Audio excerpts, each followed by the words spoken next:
country are overweight. It's 8 out of 10. 800 out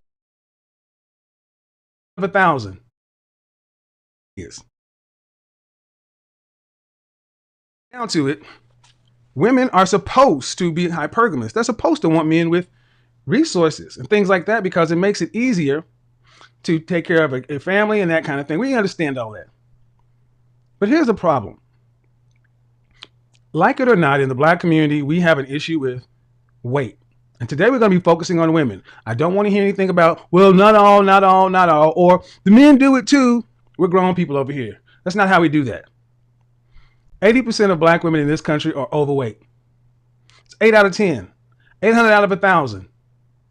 8 million out of 10 million. That's ridiculous. And then when you get into that 80% of that number is obese. What are some of the typical talking points? Oh, well, those are those white folks standards.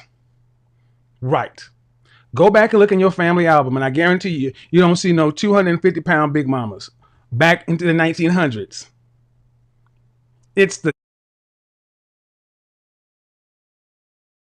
You don't see no 250-pound big mamas back into the 1900s. It's the diet and it's the lack of exercise. That's really what it comes down to. And here's the thing. If you like your weight, if you love your body, hey, cool. I am not about, fat shaming or body shaming anybody. If you dig who you are, if you're a big, bold, loud, and proud, hey, man, knock yourself out. Good for you. But there's some women who've asked, what does it take to find a high value guy, or one of the guys who are your clients, or that kind of stuff? And I will say this: you will notice one thing with high value men. With high value men, the smaller the woman, the bigger the ring. The smaller the woman, the bigger the ring. And you have to look at, and you cannot look at a woman a man has right now. You have to look at, let's say a guy has $500 million and his wife is whatever. If she was unfortunately taken to the next life by her creator, do you think he would go out and pick another woman like that?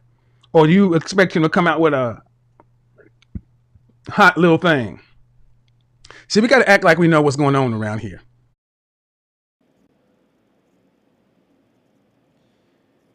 What's good? All right, guys. So we live, late as usual, but it is what it is, man. I be struggle streaming. What can I tell you?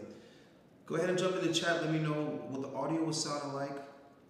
Had a little bit of issues with that, as well as some mechanical stuff. But it looks like we're good now. And as soon as I see the chat lighting up, I can go ahead and introduce the guest. I see Tip Network in the house. I don't know if that's Grover or that's Scott. Let me know which one of my brothers is in the chat. Also, Scott, let me know if you could do that favor for the young lady. I'd appreciate that. JMC436, what's up, homie? It's always good, man. It's always good because life is good. I'm doing good. And we about to be doing good in a second. So, okay, audio is good. Okay, appreciate you, homie. All right, so I was just playing a couple of clips from Kevin Samuels, and I know you guys see in the title, we're about to talk about sisters and the lack of fit feminine ladies in the black community. So, it's something that needs to be discussed. I try not to get into it too much, but it's definitely an issue that we need to address. I appreciate you, Scott, for dropping that in the chat for me. Ali Mo, I see you.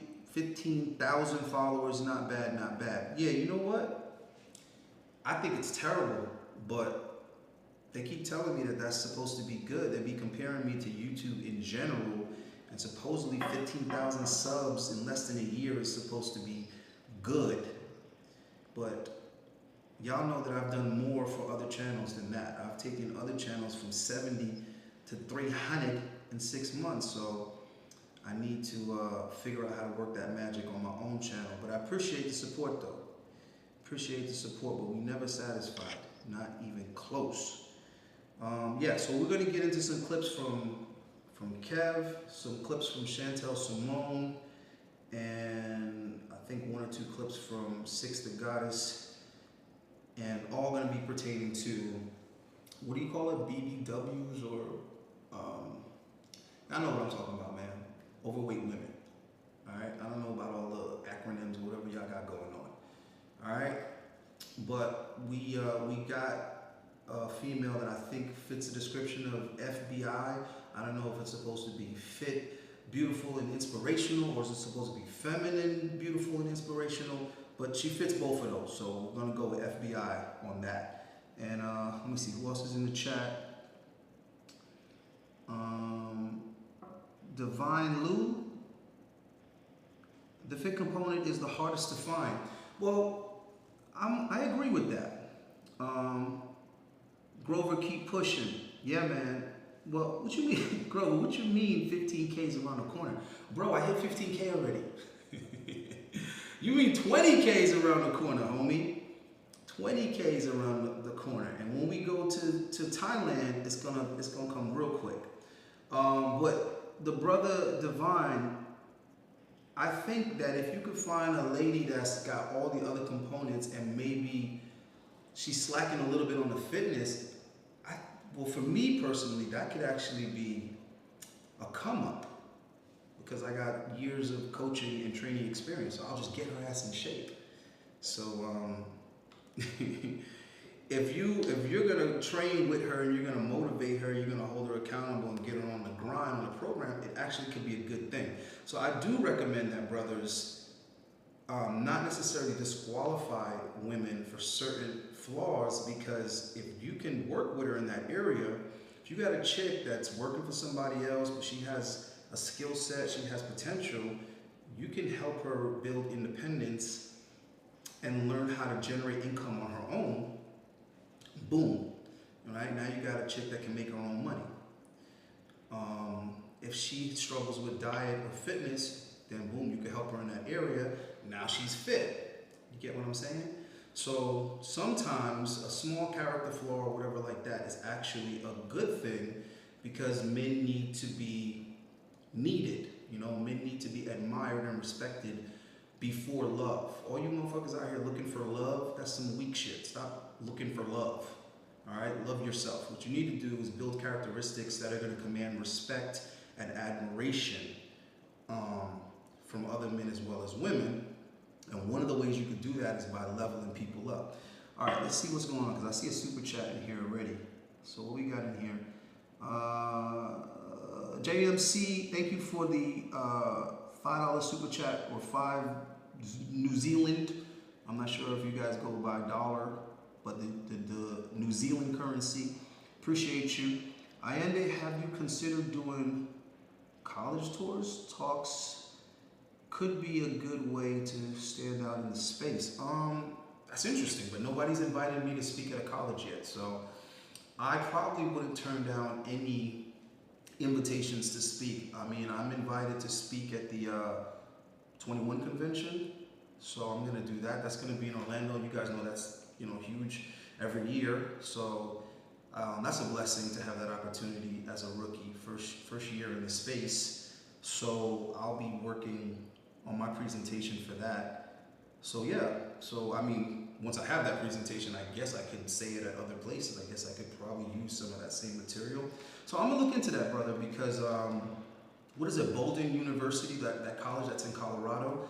I actually have some connections there, and I've already been given permission to do interviews on that campus. So maybe I could sway some magic and end up doing some type of speech. That would be dope. Grover, I mean 5 more K. Yeah, 5 more K, dude. We're gonna do it real fast.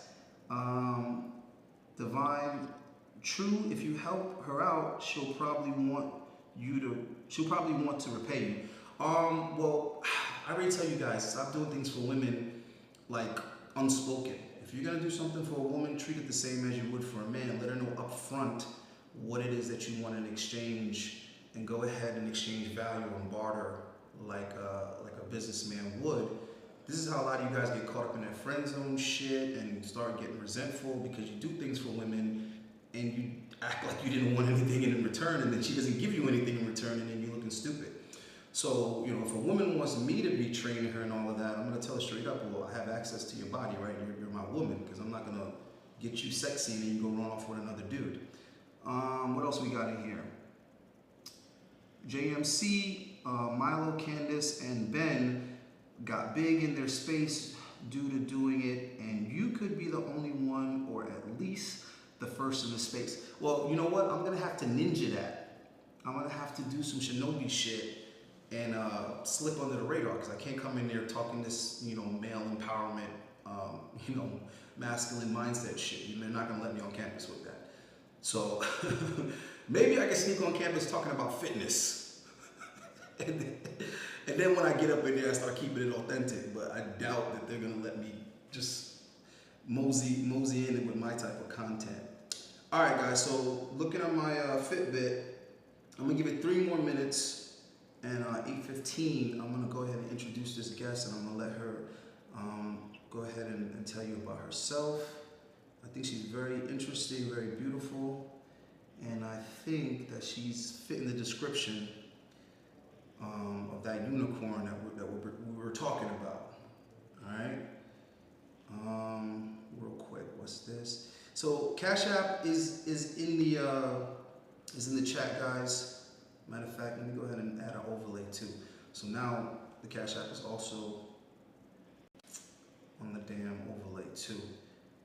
But this young lady is actually getting ready for competition, so the fact that she's making time to come on, we gotta be appreciative, because I know when I'm in prep, I don't want to hear nothing about nothing. If it ain't about burning calories, burning fat, I'm not interested. So definitely appreciate her making the time. And I know there's a million things on her mind right now. She gets ready to get on that stage. Okay, let me see who else is in here. All right, guys, let me go ahead and do a little split screen magic.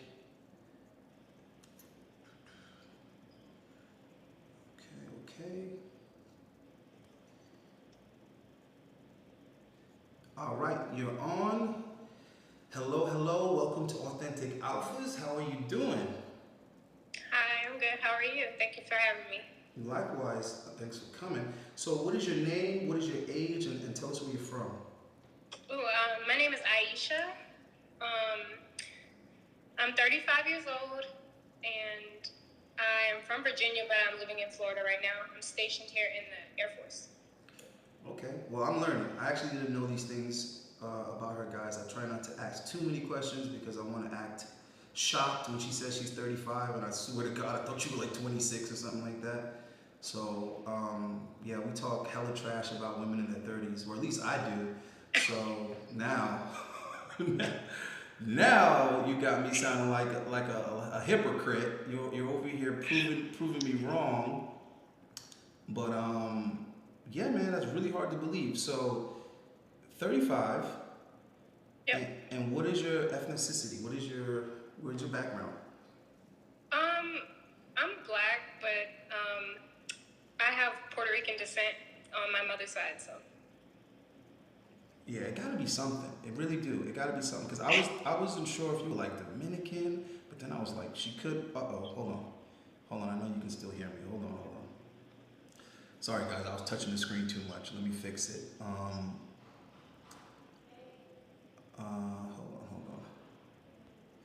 Yeah, I wasn't sure if Shorty was Dominican or Dominican, Jamaican, something. I was like, she gotta be something.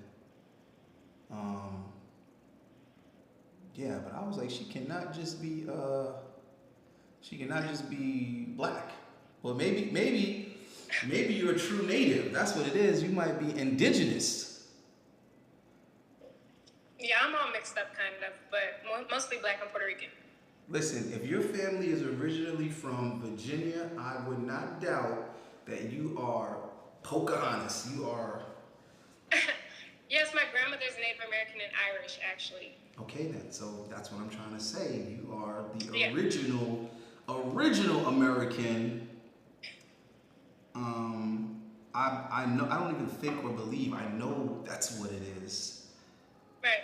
All right. So, are you single, dating? Well, I know you ain't fucking around if you prepping.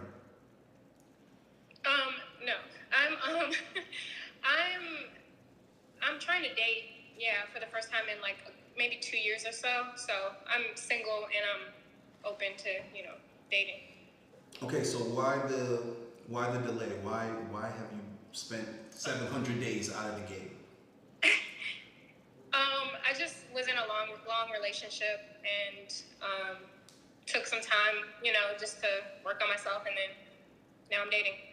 So a long relationship that was steering towards marriage, or were you living together? What's the situation? We lived together for just a short period of time, but it it just lasted too long, and it needed to end for both of us. You left him or he left you? We just kind of mutually decided, but I think it was just best for both of us. We just needed to separate, and I'm sure he's doing better. I'm doing better. It's great. Interesting. But if I'm being honest, I think that would have hurt you more than him. What do you mean by that? How old is he? Same age, older, younger than you? He was about the same age as me, like 1 or 2 years different. Yeah, I feel like that hurt you more than it hurt him. You mean as far as like age? Yeah, because anytime that a woman says that the relationship was too long, there was too much time spent in that relationship, right, then that's time you definitely should have been spending nurturing a relationship that was going to lead towards marriage. Of course. Yeah, for sure. Yeah, I would have loved to have seen you already married a couple of years in, because if you're from Virginia, that's a very marriage-minded state, especially when it comes to black people. Right. That's the goal of dating in Virginia. People are actually interested in being, married. They court in Virginia is what I'm saying. They still court. Right. I left there so long. I left there when I was like shortly after, high school, a couple years after high school. So I was in the military, moving all around since then.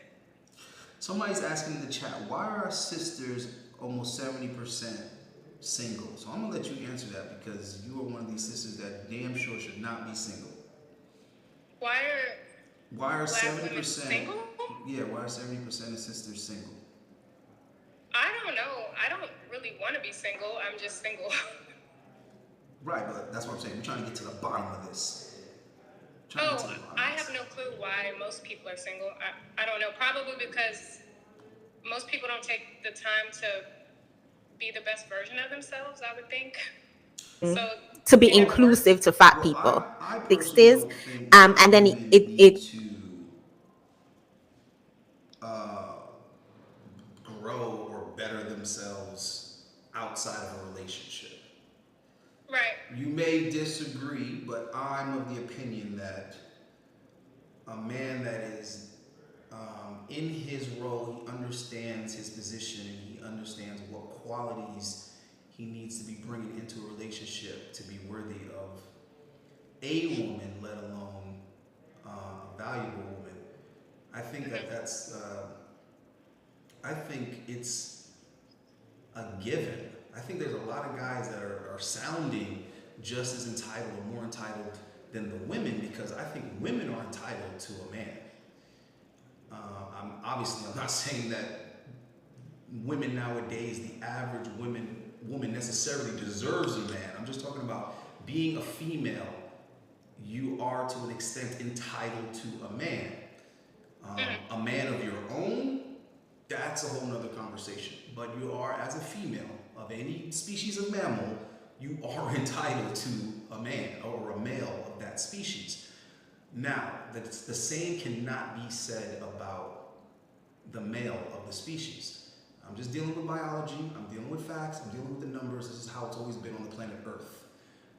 Majority of males are not going to procreate. Period. I don't care if we're talking about dogs, I don't care if we're talking about apes, I don't care if we're talking about human beings. The majority of males, if you're warm-blooded, you are not going to have mating rights. Period. And in order to even get that number to be somewhat even, you're going to have to implement some type of society, some type of structure which says we're going to reserve women for one woman to one man, and we're going to create this set of activities or whatever accomplishments that men have to kind of jump through these hoops to be able to get a woman, right? Which is why the governments have literally learned how to harness access to women to motivate and control men and to make men productive. A lot of guys don't realize that this whole one woman marrying one man thing, that's something that the people that run countries sat down and decided on, because they understood that if we just left it up to nature, you would have the highest status men with multiple women, and there would be no motivation for the average male to do shit. What would be his motivation to get up and go to work every day? But if you're promising him a wife, and you're promising him that this woman's going to be a virgin until he gets his shit together, now you have a motivated society. Now you have guys from the age of 12, they are busting their ass working because they're like, I want some vagina, and if I get a job and I do this and I do that, I'll be able to get a girlfriend. So one of the things that I feel men need to bring to a relationship, a union with a woman, is some type of direction, some type of plan, some type of structure for her to follow so that she can become better when she's coming from her father. So when women hit us with that, oh, I took some time out from dating to work on myself, I feel like, are you sure you want to make more progress with a good man that has a plan and can see your potential? Are you asking me? Yeah. Well, no, I didn't stay single for 2 years because I was working on myself. It was just, it happens to have been 2 years, and if I would have met somebody in that 2 years, I would have dated them for sure.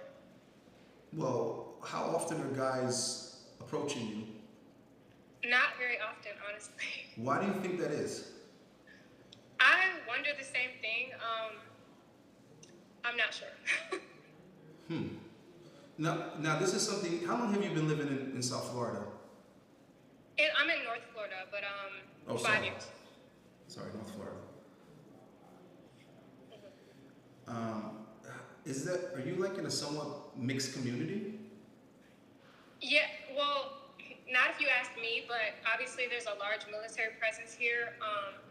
I will say that this isn't a knock on any race or whatever, but someone recently told me, multiple people have said this to me recently, like, hey, you look like you only date white guys, and or you seem like you only date white guys, and I personally like black guys, so I don't know if that's why nobody approaches me. I think that says more about the people making the statement than it does about you. So hold on. Okay. I just didn't know if that's why, but guys do not approach me often. Okay. You have to forgive me if I'm confused, because I'm trying to wrap my head around it, so I need to get enough details. So I imagine there's a lot of guys on base. Like there's a lot of guys that are in the same career as you that are, no? Yes, I work with predominantly males, but I would not date any of my coworkers. Okay, so that's a personal rule that you have. Yes. And also, yes. Yo, Van Lee, I swore to God she was Dominican. Like I was gonna put money on it. I was gonna put money on it because I thought she was gonna hit me with the I don't think I fit the description of what you're looking for because I'm not quote unquote black. I'm a Latina. That's what I thought she was gonna hit me with. So no. I was surprised too, brother. Okay, well that's one thing we have in common. I'm not sure why you have that. Why you have that. What's the word for it?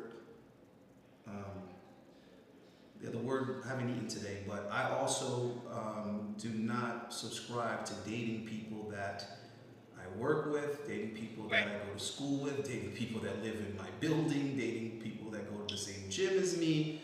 Yes, typically. Yeah, yep. I'm not into that. I'm not into dating someone that I can't control when I see them. So, and I shouldn't even use the word dating. Doing anything personal, not like no intimacy with that. So I agree with you 100% on that.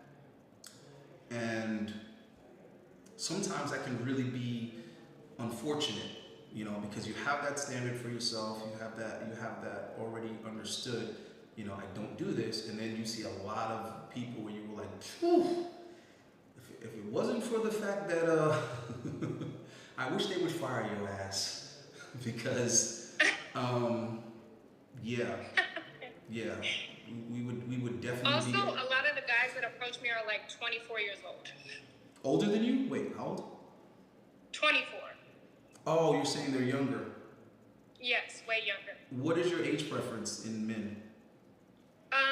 I would prefer them to be at least 30, but I would prefer them to be around my age if possible. So you're open to dating guys younger than you?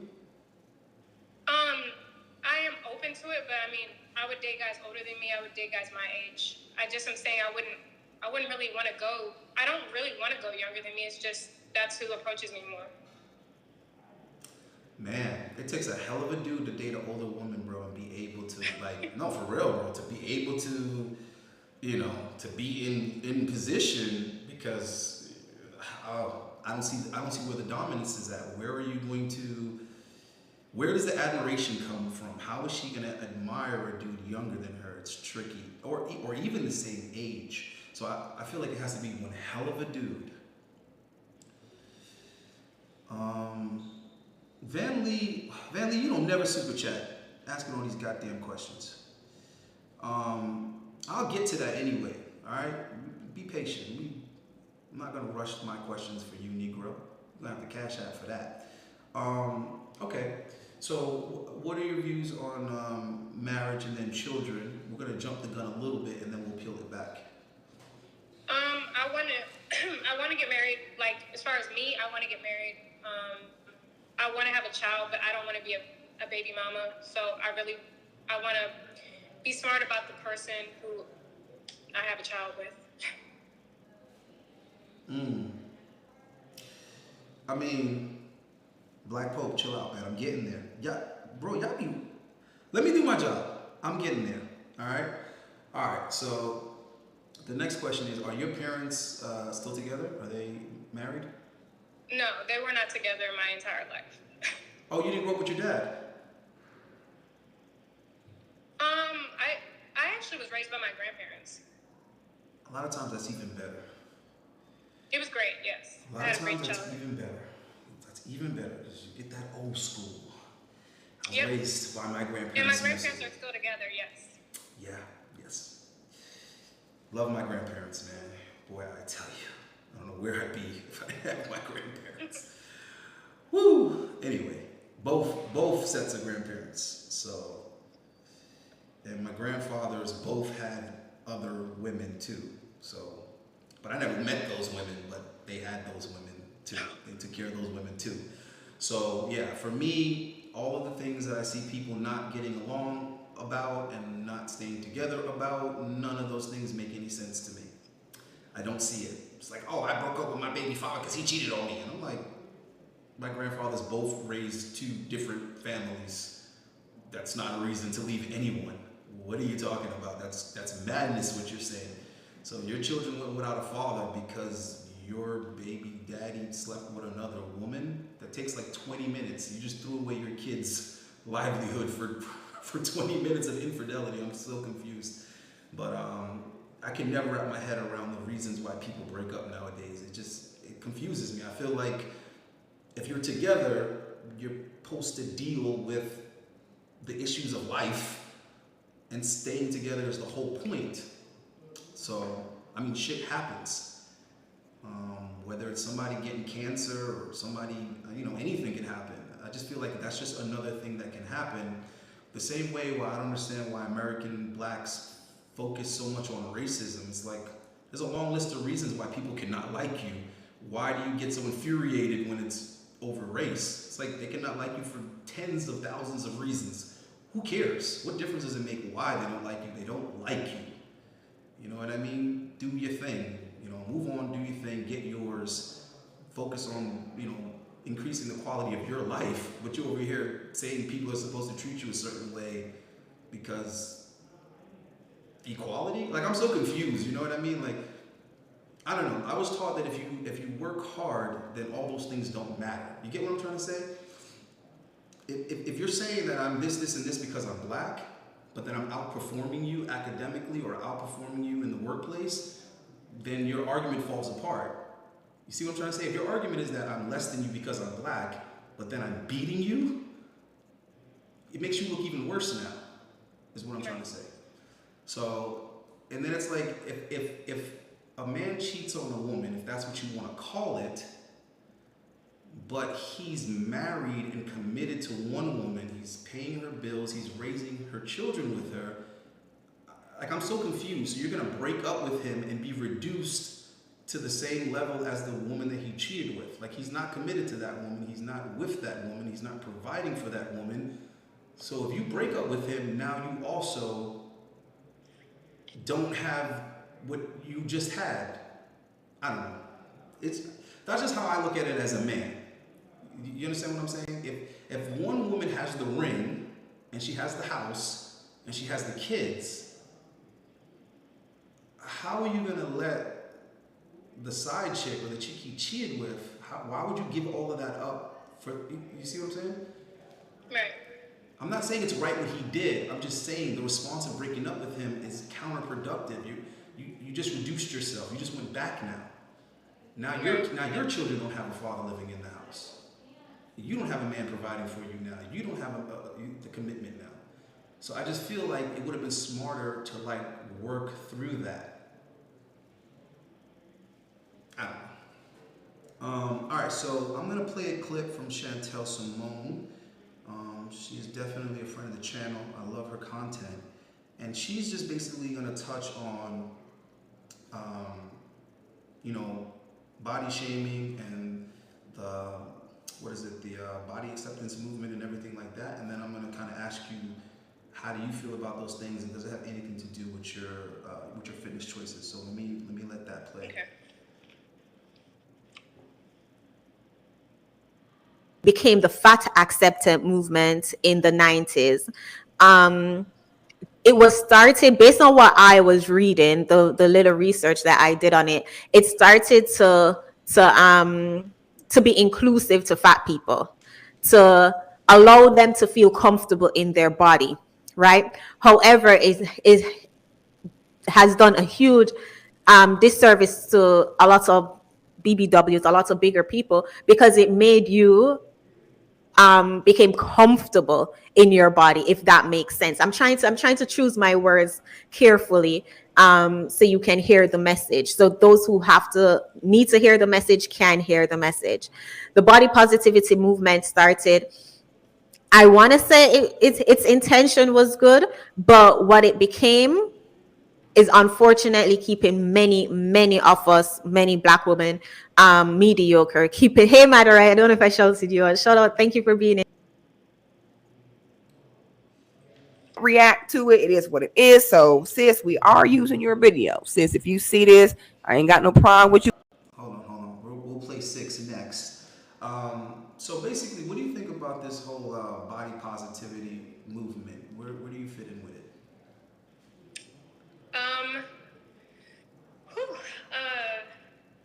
I'm not gonna lie, I don't support it because everybody's body is not something to be happy about. Oh shit. Yeah, long story short. Yeah, I know. I mean, I think health is important, and I think people should be promoting that. I mean, it's just funny to me because coming from like a competitive bodybuilding background, the irony is the people in our industry are more unsatisfied with their bodies than the people that are fat. Yes, a lot of them are, and I noticed that, and I'm so glad that I don't have that esteem problem personally, but I see that as well. Yeah, it's crazy. Especially with women, I'm sure it's even 10 times 10 compared to the men. I don't think so. I think the women just express it more. Oh, okay. Well, they definitely do. Yeah, because the guys like majority of the time I'm really really unsatisfied with my body all the time. You know, normies wouldn't never understand it. You know what I mean? But I probably 90% of my career, I wouldn't say I've hated my body or anything like that, but I've been very unsatisfied. You know, just very unsatisfied, very disappointed, just frustrated. But I'm not gonna like vocalize it. I'm not gonna be like it's because of that, or it's that fault or this fault or whatever, because like I feel like it's 100% my fault. Like it's not even what I'm doing wrong. It's like I don't know. I can't even explain it. But I'm a very visual person, so in my mind, I've always seen something that I've never obtained. You know what I mean? Like every season, every show, like in my mind, I'm imagining what it could be, and it's never been that. You know what I mean? Like even my last season, you would have thought that would have been my most satisfying season because I went undefeated. I won overall every competition, but it was actually probably my most disappointing season. I just was like, I didn't look how I wanted to look. You know what I mean? So it's tough, but I find it really strange that I could see people that are in terrible shape. I mean, they let themselves go completely, and they're just like,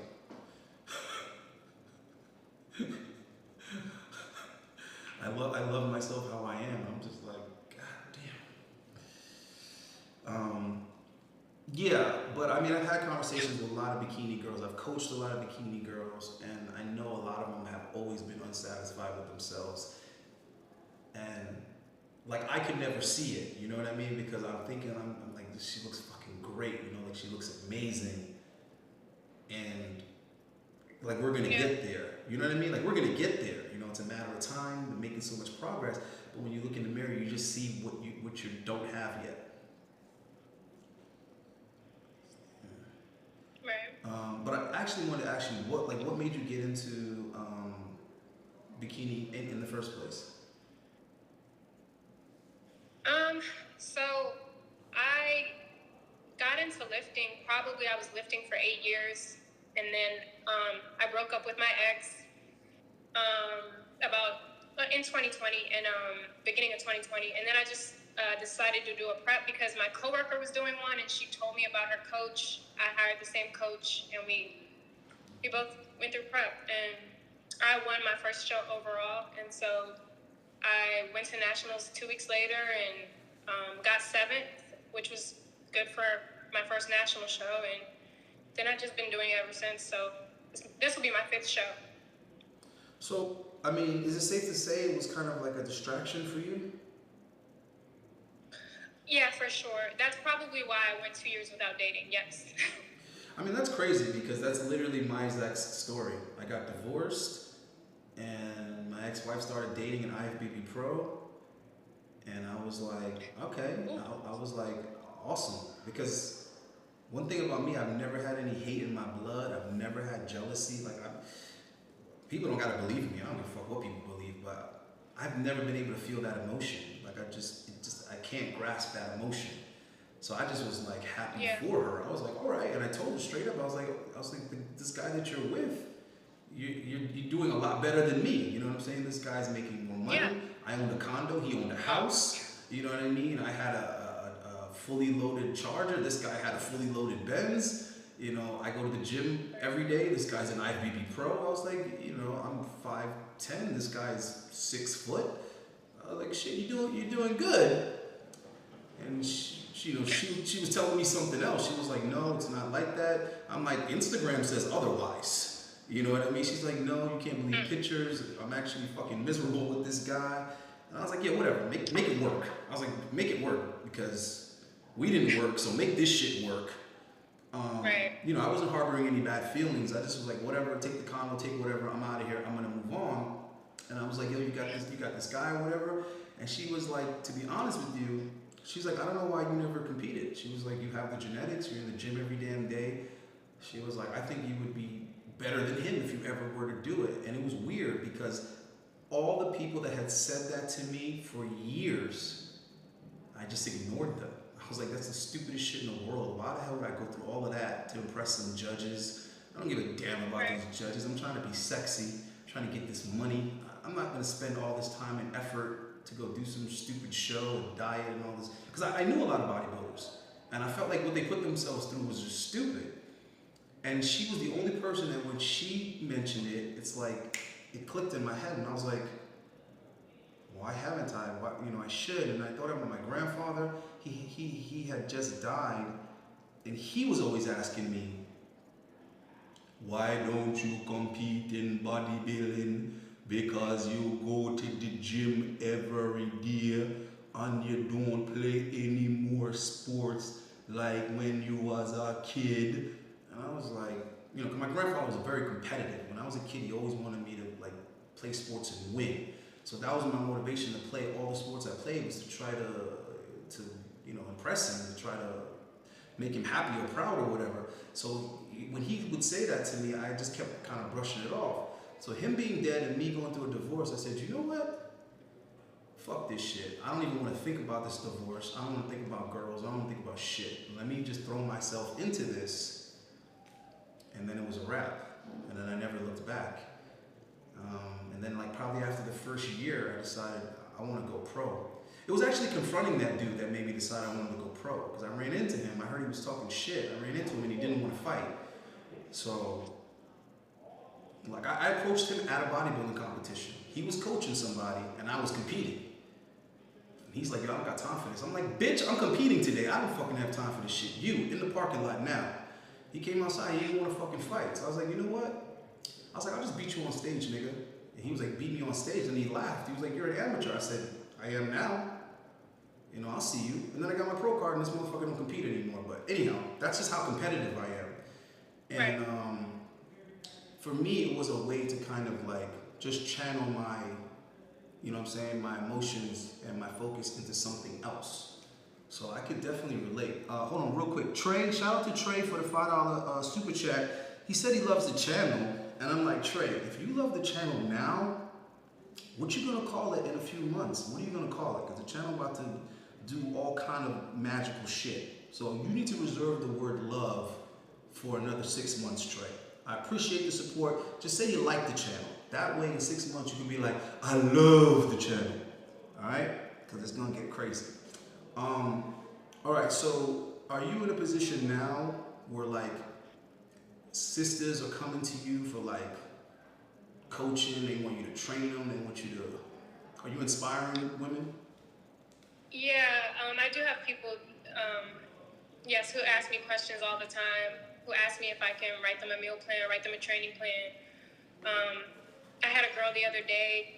She was leaving the gym. She walked out into the parking lot and then turned around and walked back and told me that I was her inspiration and I look so good. And I was not expecting that. So yeah, it's starting to happen. Yeah. Well, listen, I expect a lot more of that to be coming your way. I think you're just in a quieter part of Florida right now is what it is, because I'm telling you right now, if you were down south, I think you'd be beating the guys off of you with a stick. As far as attraction is concerned, so you said you're obviously interested in black men, and that's understandable. I mean, I think that's somewhat expectable. I mean, I wouldn't be surprised if you said you liked white guys. That'd be cool too. I'm not sure if people are saying that because you're well-spoken, because that's kind of offensive when people assume. I have no clue, and I would like to know, but I don't know. I don't know if it's because maybe they think you're well-behaved, and modern black women tend to only behave for non-black men. I don't know. Interesting. Very, very interesting. I'd love to get to the bottom of that, because if there's people telling you that who don't know each other, then it becomes interesting, because you see what I mean? It's like, what is it that they're picking up on? Why are they interpreting it that way? Right. Yeah. So, do you feel you get approached mostly by what type of guy approaches you mostly? Like I said, really young, or like The type of guys who ask you, would you ever date a guy like me? That's the terrible way to come. That's a terrible way to start. Why would you? What the fuck? Yes, it is. You can't sell anything that way. Could you imagine being a salesman and saying, "Would you ever consider buying a product from me?" Wait, what? Wait, what? Exactly. Not now. Not with that opener. Interesting. Right. Maybe it's because you look younger though. I don't know. Also, I will say when I was with my ex, because it was for a pretty long time, before then, dating was a little different. And so, in 2020, when we broke up, everybody's on these apps and stuff. And I've never been on any of them. It's all internet now. I feel like it's so weird. Guys will be in my DMs all the time, and sometimes every day. But then when I see them in person, they'll just say hi. I hate that. Or they don't speak. Yes. It's the weirdest thing. It's the weirdest fucking thing. Yeah. These kids today, bro, they're so awkwardly socialized. But it makes sense because humans aren't designed for that. We're designed for in-person contact. So all of these young guys, when they speak to me or they ask me questions, they all have this assumption that it's only appropriate to approach women online. And I'm trying to tell them, you do realize that not only are you putting yourself in the atmosphere where you have the most competition, dumbass, because if you can DM her, a nigga in Japan can DM her, anybody can DM her. So you're not getting any extra level of attention. Unless you have a huge following, unless you got a blue check, you have no advantage online, stupid. So not only that, but once you get at a girl online, you kind of put yourself in a whenever I get around to it kind of box. Do you understand what I'm trying to say? It's like when you get an email, it's like,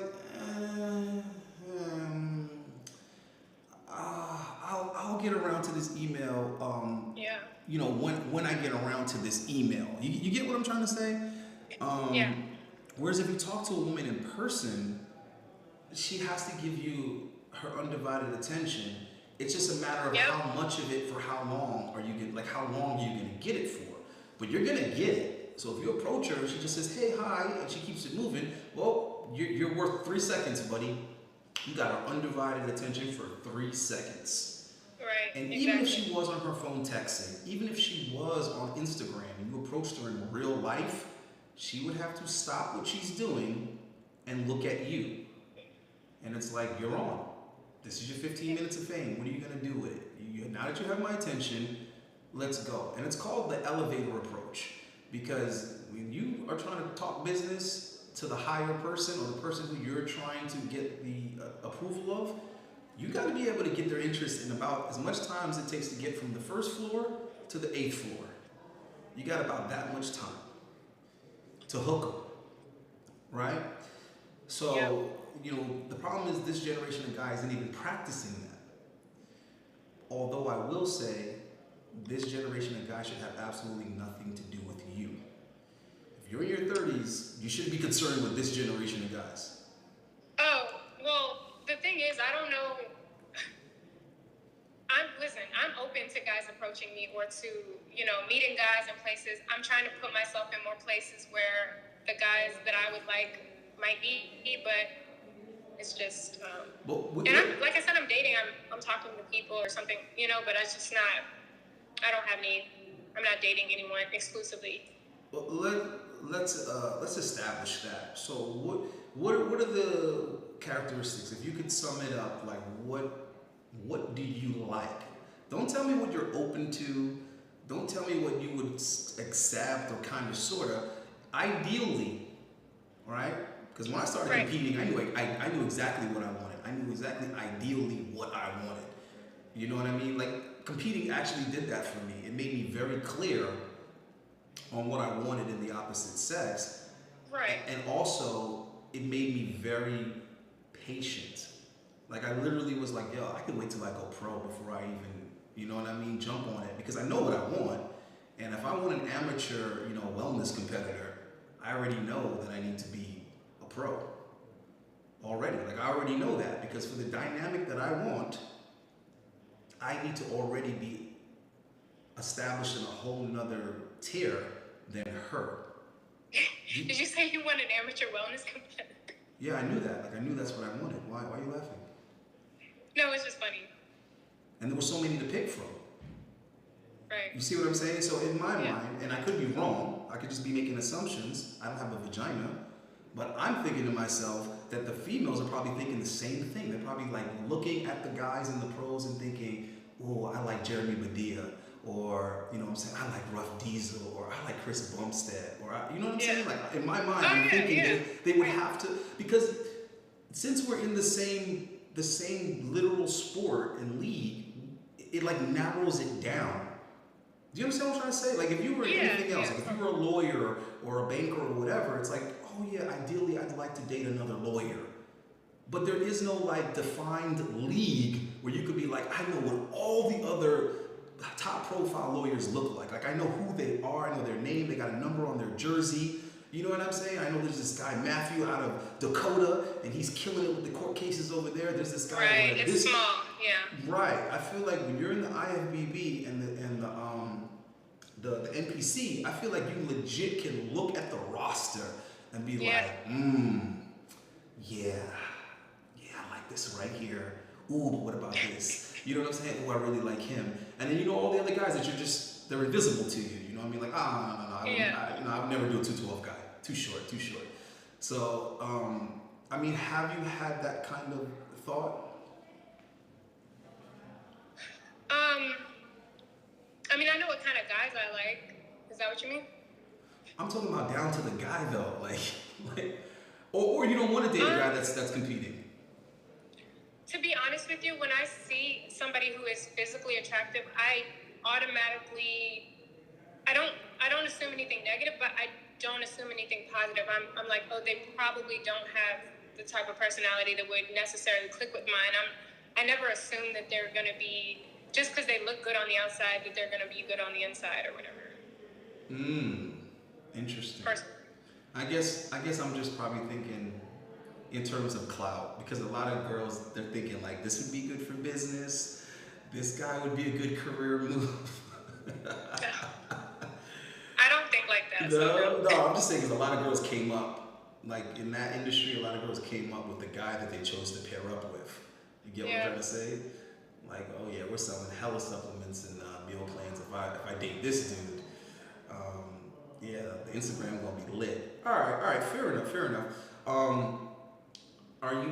Are you trying to maybe put anything into like a time frame? Do you have any of those time frames that women give themselves? Like, I gotta be married by this time and do this by this? Obviously, as soon as possible. But I would not be willing to rush it to where I put myself in a situation that is gonna lead me to be a baby mama. Oh, well, yeah. I mean, for me, that's a whole other thing, because I believe in being married first.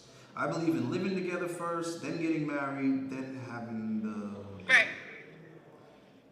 But that could just be me. I could just be like all old-fashioned and outdated or whatever. That's what they tell me.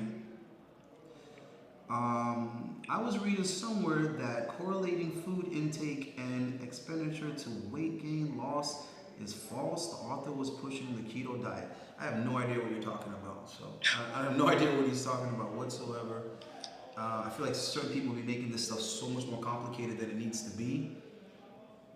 And it's just always so weird to me, because I'm like, how are you making it more complicated than bodybuilding makes it? You know what I'm saying? Like, once people make diet more complicated than your coach, you know, I'm just like, what the fuck are you talking about? Because we're dealing with it on the most, like in the most complicated way. So how could you make it more complicated than prep?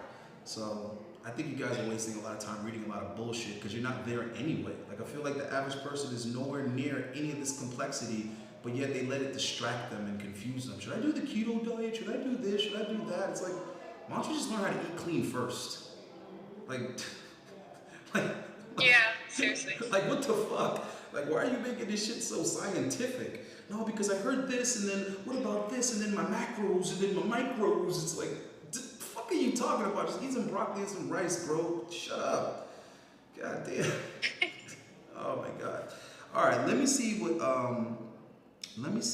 Six was saying real quick, and we'll come back. I think she's just talking about the overweight thing in the black community also. So let me see talking about. And you said you're actually familiar with 6, right? Yeah. Okay.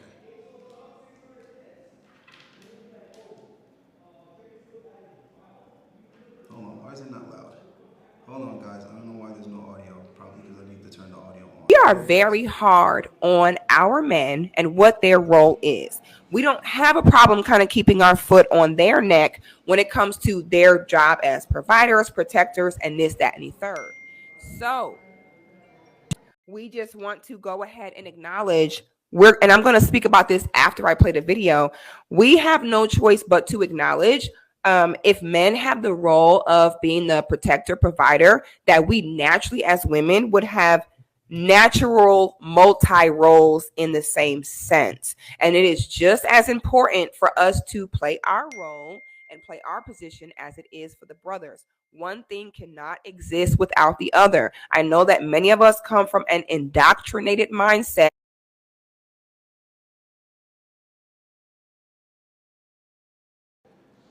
All right, so basically, she was saying that men and women both have a role in the relationship, and if men's role is to protect and provide, then women should have an equal opposite role. And part of that, of course, is being, fit and beautiful and in shape for their man, which just leads to bringing the healthy food into the relationship, because nutrition is kind of like, supposedly supposed to be part of the female division of labor.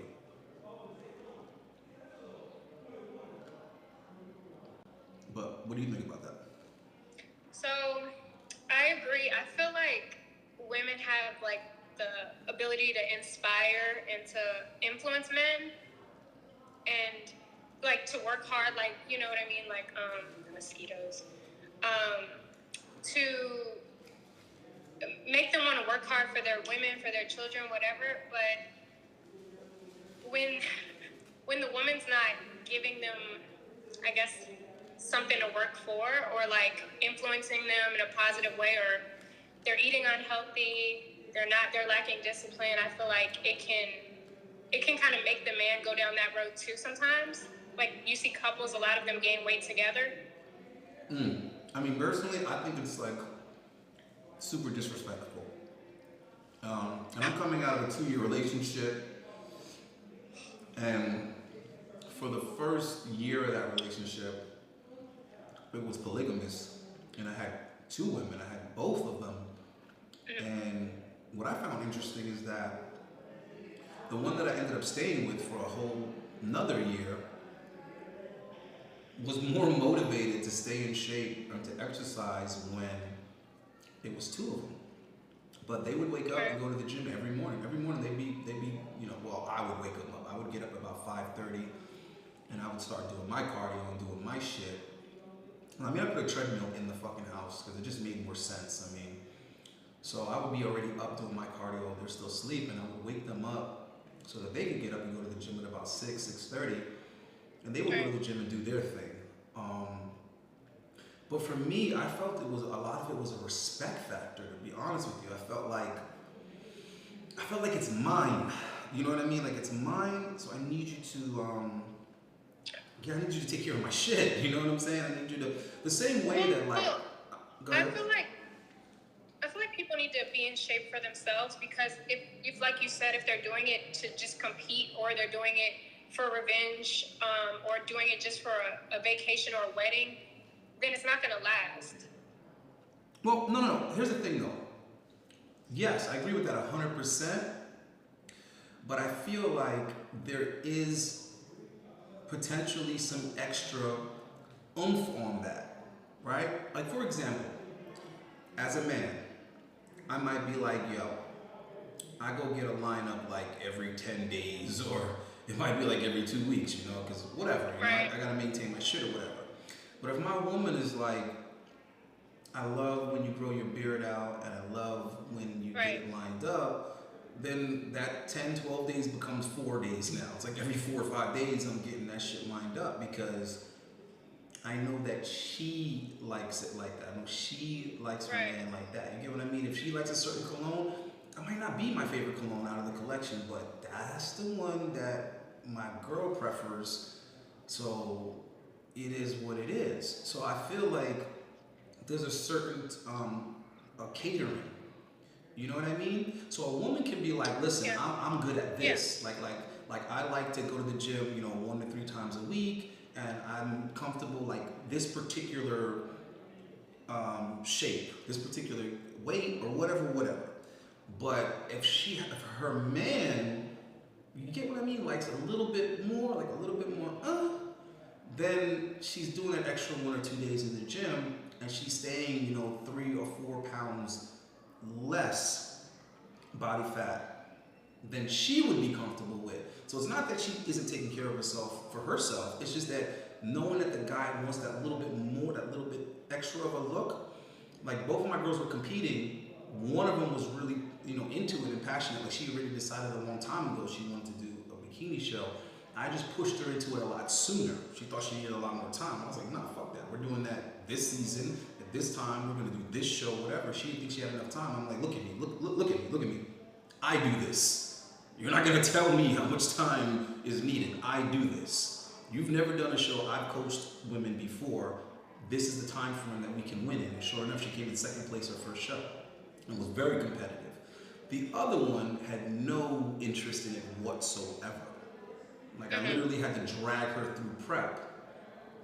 But she ended up loving the end result, and then being able to have her family come and watch her compete, watch her get second place, and the whole night be all centered around her. She now knows how to control her fitness and manipulate her body the way she wants to see. So there was all this value and all this, gain in it, but she couldn't see that in the beginning. In the beginning, she felt like, you're forcing me to do something. I don't even want to do this. And I'm like, you don't get it. I'm not making you do this for me. I'm making you do this because you lack self-discipline. You lack confidence. You lack perseverance. You lack consistency. You lack, believing yourself and all this type of shit. So if you don't feel like a winner, I'm gonna make you feel like a winner, because I'm gonna show you what you're capable of. So the lesson was learned. So she'll move forward in life knowing that she can find that confidence and that resilience in herself. I proved that it's there. So, I just feel like a lot of guys are struggling with women right now, but they really think that it's the women that are the problem. And it's, to be honest with you, it's people in general that are the fucking problem right now. The thing about that, though, is that revolutions start with men. So even if the women were the problem, let's just say hypothetically, women were the problem only, and somehow this magically had nothing to do with men, which makes no sense because the women are who are raising the men today, which is one of the problems. Now, who would solve that problem? If the problem was indeed the women, who's going to solve that problem? I have a feeling you're going to say men. Well, tell me about all the problems in the past that were solved by women. Oh, I mean, I don't have any dispute. I was just saying. Yeah, but you see where I'm going with this.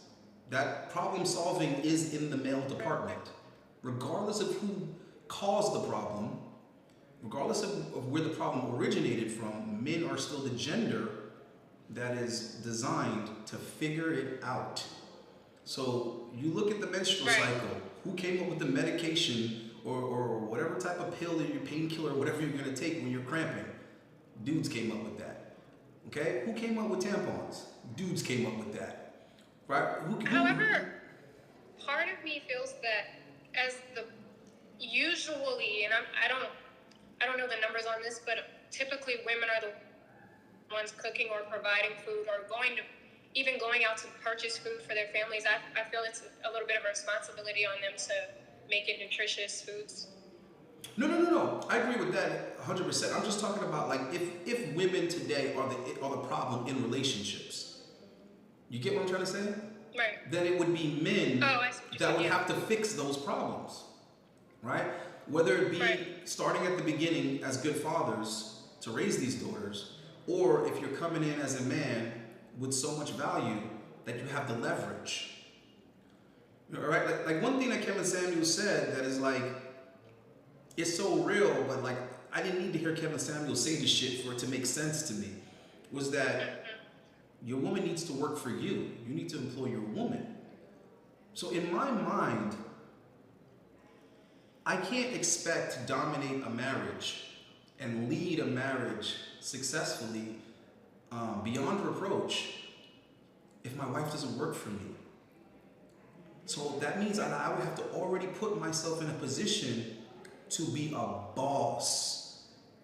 I would need to be able to get to a point in a relationship with a woman where I could say, listen, lately you've been stressed out at work. I don't like sharing you with your employer. So this is what we're gonna do. You're gonna go to work, you're gonna quit, and you're gonna come on and you're gonna work for me. And that's that. Now, this way of thinking didn't even come to me like recently. I had this thinking when I was a young dude. The problem was I wasn't in the position to be an employer. But I already did not like my woman, who was in college at the time, going to work. She worked at Red Lobster. I didn't like it. I didn't like being told, I'll see you when I get off of work. I didn't like having to wait. I didn't like her doing a shift. I didn't like her, quote unquote, serving another master. So what I did, I sold more dope. I was already selling dope, but I just sold more dope. I started running illegal taxi. At the time in New York, that was the hustle. Long before there was Uber, we were already getting a hold of cars and just basically driving people around and charging them for it. We waited at the train station for people to get off the train, and we would take them where they needed to go for $5, $10, whatever. We tried to put multiple people in the car going in the same direction so we can drop off 3 or 4 people, and it was a hustle. You do that for a few hours, you make a few $100. And when I would now take that extra money, and I would say, minimize your schedule now. Not get the least amount of hours that you can get and still maintain this job. And I'll pay for your fucking books. So now I pay for your books for college. You have the minimum schedule now. Now I have more of your attention. I have you at my disposal now, right? Mind you, at the time we lived together. And I couldn't accept barely seeing my woman and we lived together. I felt like we didn't see each other until it was time to go to bed. And then she would get up and go to class in the morning. And then after class, she'd go to Red Lobster. I want my woman home waiting for me. So I already understood in my early 20s that the only way that's gonna happen is if I'm making enough money to pay her. To basically pay her expenses so that she doesn't have to go work. At 23, I figured that the fuck out. And it's weird to me that I speak to grown-ass men and they don't understand why they're not a priority in their woman's life. And it's like, dude, she has to go to work, numbnuts. Yeah. So this is what I mean by you're not entitled to a woman. You have to put yourself in a position to have a woman. Period. Just like if you have a luxury car, not only are your oil changes more, not only is your insurance more, but now you have to have some type of safe parking. If you're driving an $80,000 Mercedes-Benz that's on a lease, you might want to lock it in a garage, and you might want to have it in a private garage with security cameras and a security guard and the whole 9 yards. You might not want to just park that car on the street. Now, if you had a little Honda Accord, well, you wouldn't need to invest in parking. You get what I'm trying to say? Yeah. So I just feel like these things are what they are, and men aren't realizing that this whole like, you know, this woman doesn't respect me, or she doesn't this and she doesn't that. And it's just like, you're not in that position though. You see what I'm saying? Like, you're not in that position, bro. Now, if you are in that position and the woman's not doing what you tell her to do, now that's a whole nother can of worms. But basically what she was saying as far as what the expectation of men is pretty much understood but nowadays we're kind of like all over the place as to what's expected of women.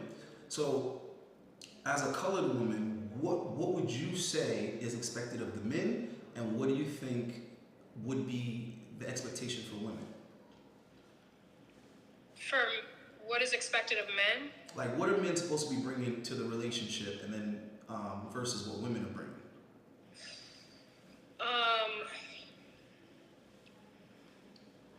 Like you said, some kind of vision for where they want to go in their life with their family. I would say, I mean, I would expect. I think they are expected to be able to protect their family. Depending on whether they, like you said, want a woman who doesn't work, then they are expected to provide for or make up for that. Yeah. Stability. What do you think about the financial aspect of it? Like I said, if he's expecting a woman to stay at home, then I would think that he needs to be able to afford that. If not, then he needs to be able to afford to take care of himself at the very least.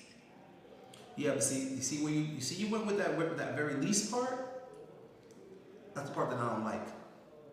Because Why is that? Because it's like, if he's like providing sort of, or it's like, well, he can at least take care of himself, then now it's like, oh, well, she only needs to respect him a portion. Oh no, I don't agree with that.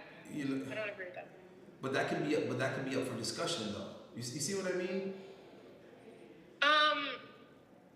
I see what you're saying, but I mean, I just feel like every guy can't afford to take care of a woman, I guess. But that's what I meant by you're not entitled to them. Right. That's what I meant by there's a lot of guys. Sense. There's a lot of guys trying to have women that aren't in a position to even have them.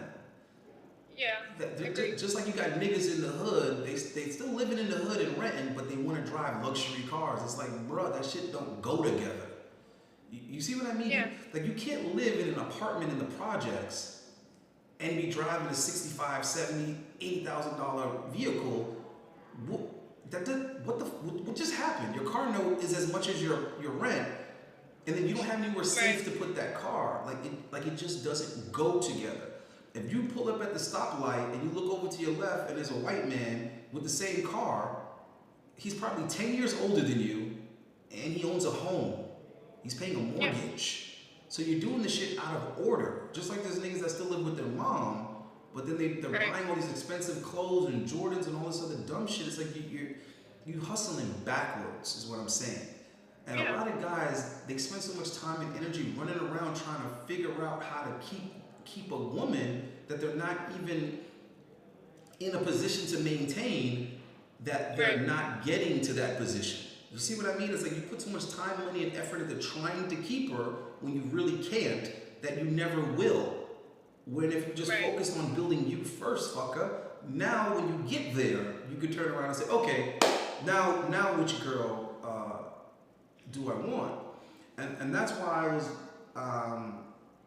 making that comparison when I started competing, because I already saw what was going to happen to a lot of dudes, because I have like this really sick foresight. Like, I always see what's coming. So I would see a lot of like men's physique guys, and they got their little girlfriend, and they thought it was cute for them to start competing together. Oh, it's my first show, it's my first competition, and I'm with my girlfriend, and she's doing bikini, and I'm doing men's physique, check me out with my little pose. And I'm looking at this dude, I'm like, nigga, you gonna lose your girl. You about to lose your chick in about a year. 8 months, you gonna lose your chick. Because you're introducing her to this shit, and you're a little scrawny little amateur that doesn't know nothing about nothing, right? You guys are sharing the same coach, and you think it's cute, and and first of all, she's gonna excel faster and further than you because she doesn't need the time that you need to become competitive. All she needs to do is learn how to burn fat better, learn how to manipulate her water better, and those placings will go up quicker. you're gonna have to go put on some shoulders. You're gonna have to go put on some chest. You're gonna have to go widen up your back. It's gonna take years, buddy. So what's gonna happen is she's gonna start getting the attention of guys that have been doing this longer. And they're gonna start jumping her DM, saying you looked really good at the last show, and just a couple suggestions if you did this, this, and this. And she's gonna do what women do. She's gonna respond to that hypergamy, and she's gonna start thinking, damn, this guy's 5 years older than my boyfriend. This guy's been competing longer. He has a bigger following on Instagram. He wants to work out with me and help me out here and there. He knows this photographer. He knows that coach. He knows this person over at Redline and can get me a photo shoot with Bang. And you know what I'm saying? And it's over. That's what I'm trying to tell you. It's over. Mr. Steal Your Girl. And you brought this on yourself, buddy. Because you're bringing her into an environment where you cannot dominate. You don't have that presence, nigga. So she's gonna go with her natural instinct and go for the better option, and she's not gonna feel bad about it because she's gonna subconsciously create the excuse to leave your dumb ass. You're gonna do or say something, and she's gonna overreact to it, and she's gonna make it a breakable, like a break-upable issue. That's what's gonna happen. So that she can say, no, I didn't break up with him for the taller, stronger, better-looking guy. No, I broke up with him because he plays Call of Duty too much. No, I broke up with him because he made fun of my dog. No, she broke up with you because she had a better option. And you brought her around that better option, stupid. So I see it already coming. So because I knew that, I knew I'm not gonna be that guy. Do you understand what I'm saying? I knew I'm not gonna be this NPC guy struggling to try to maintain the loyalty and the interest of an NPC girl. Because the same way the supplement companies and everybody is going to give her more attention and give her more opportunities than me is the same way so are the guys. The coaches are, the supplement companies are, the judges are, and the other guys are. Everybody's going to give her more attention than you. And your girl is going to be gone. Because eventually, all these people are going to start hinting to her, he's dead weight. He's dead weight.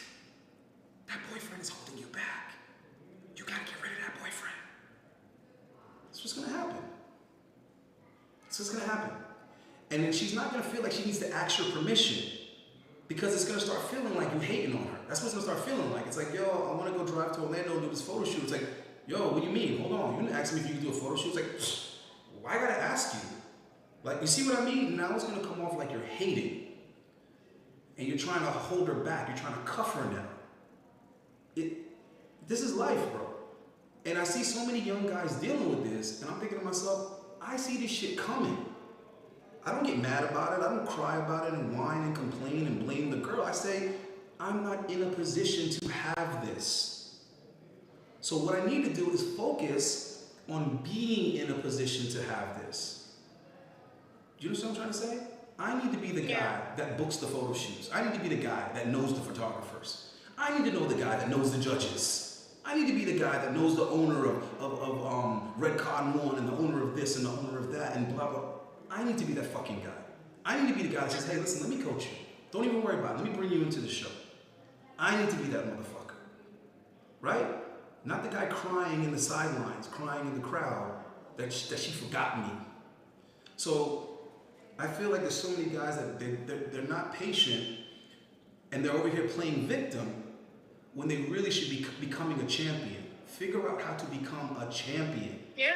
And then you will be entitled to these things. Then you'll have your pick. Every time I've ever won a fucking bodybuilding competition, all the fucking cute girls want to take a picture with me now. You see what I'm saying? But those same girls were there though. Before the finals, those girls were there. They weren't waving, they weren't smiling, they weren't asking what's your IG. They were focused on their shit.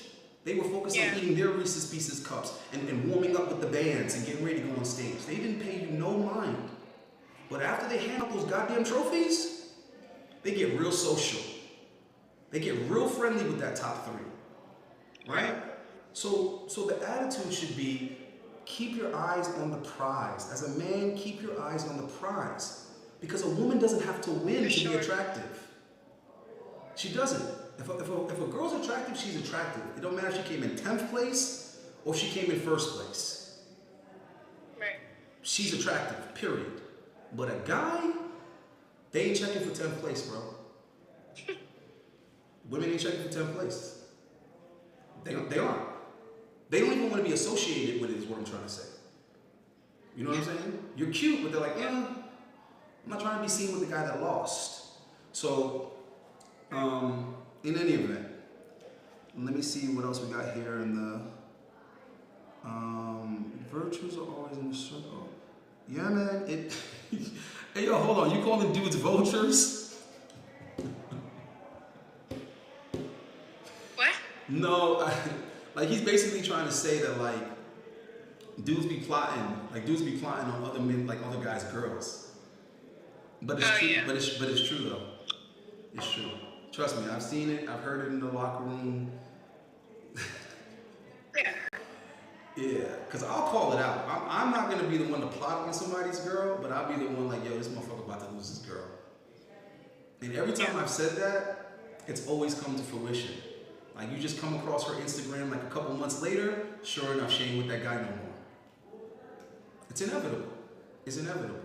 You know what I'm saying? Because a woman, and I want you to tell me your honest opinion on this. As a woman, if you're with a particular guy, right? And maybe you like him. Maybe you think he's cute or whatever, and he's, you know, you have a good time or whatever, everything's fine. But other people don't value him. Other people don't respect him. Does that change your perspective? Yeah, for sure. I just be trying to tell these guys the truth, man. If other people do respect him, if other people do respect him, that's a turn on. That's what I'm saying. There could be a guy that you might not even noticed, but if everybody got to slap him five, everybody got to dap him up, everybody shows extra love to him, extra respect, you start being like, hold on, this guy's looking better by the moment. So that's social proof. Yeah. Because the question is, who is this guy, and why is he pre-approved? This guy's pre-approved already. People that know him like him. Yeah. So it's almost like he's coming with references. It's like he's like his application, his resume looks good, right? And women want to be a part of that. They want to be a part of that. And what I noticed is women like a guy that has a strong network where he could just connect things real quick. And I don't know if that's something that I learned from New York, because living in New York, you had to have a network. Like, you got to be connected in New York. Like, you got to know people. You got to know everybody, and you got to know how to be the middleman and connect two different people. So, for me, I'm not gonna look at something that I don't have, or that I don't know, or that I can't do as a weakness or an insecurity. What I'm going to do is I'm going to make a conscious effort to develop a relationship with somebody that has that area covered. So whenever that thing comes up, I can just be like, yo, you know what? Let me call my boy real quick. Let me see what I can do. And I noticed that that's very valuable to men because it makes them want to keep you in their network. But then it's also very valuable to women because women want to be comfortable, and women want their shit solved. They want their problem solved, bro. Facts. They want their shit solved. And a lot of these dudes, right? I'm going to give you an example of something that guys don't even notice, right? And I want all you dudes that have ever struggled with being in the friend zone, I want you to pay very close attention to what the fuck I'm about to say. Because this is an aspect of the friend zone that a lot of dudes have never, ever considered. It's never occurred to them. If you be hanging out with women that ain't your girl, and you be playing the shoulder to cry on, you be the dude that they be listening to their problems, and they be telling you about this and telling you about that, and you be listening to that shit, you are pushing yourself so far away from the pussy because you are proving yourself to be useless. Because you're listening to it and you have zero solutions. You ain't doing nothing about nothing. If a girl's complaining about her car and how she had to leave it somewhere and get a ride because this is acting up, and all you can say is, damn, yeah, oh, okay, oh, that's why you were late? Oh, man, it's fucked up. Oh, okay. Yeah, and then it's like, yeah, man, I gotta take it to the mechanic, but it doesn't even move, so I'm gonna have to tow it. Damn, that sucks, bro. That's all you got for her? You don't know a nigga that got a tow truck? You don't know a mechanic? What the fuck? So you just did the same thing that her homegirl would have did. You listened and ad-libbed. That's what a female would have did. They would have listened and they would have ad-libbed. They would have added sound effects. Damn. That sucks. That's it. That's all you got for her. So a lot of these guys in the friend zone don't realize that part of why you're in the friend zone is not because you're doing stuff for a woman that's not yours. That's not what it is. It's because you're not resourceful. And then if you do have a solution, you're not being direct and upfront with what you want from her. You see what I'm trying to say? You're not. So if you want to go on a date with a chick, you want to spend time with her, you shouldn't be like hanging out with her like how her homegirls do. If she got something to do that takes time and it's an issue, if you can solve that issue, now you can turn around and say, so, now that you're going to be available now, because I took care of that for you, this is what I want. You know what I'm saying? You can thank me by, right, taking me to dinner or cooking me dinner.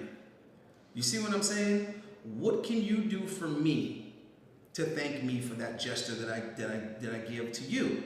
So you took the opportunity to be in your masculine, and you also give her the opportunity to be in her feminine. You understand what I'm saying? Hold on, I think you're freezing up a little bit.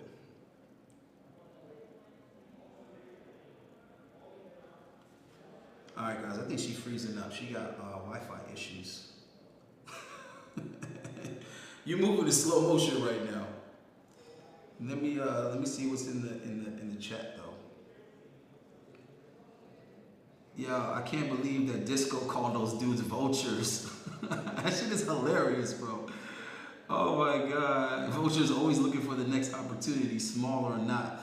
Yo, facts, bro, facts. A lot of dudes. Yo, let me tell you. Let me tell you niggas something else y'all don't be realizing. In the area as an opportunity, they'd be like, oh, he just set the standard? Okay, perfect. Now that he set the bar so low, I'm gonna come in on him. I'm gonna come in on his girl, and I'm gonna offer her more. They'll see where you're not doing what you're supposed to do, and they'll be like, okay, I'm gonna come in and I'm gonna do that for her since her man ain't doing that.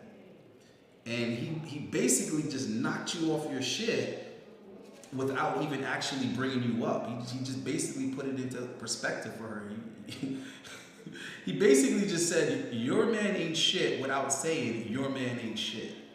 So if your girl got a problem and you can't fix it, and the next dude peeps it, and he gonna come in and make you look like a little boy. He gonna come in and just be like, I got this, don't worry about it, ma, it's nothing. And then she gonna go back never feeling the same way about her boyfriend ever again. Oh my God, hold on. Let me ask you about that one. Hold on. Now that I got you back, right? Yeah, my bad. We were just talking about how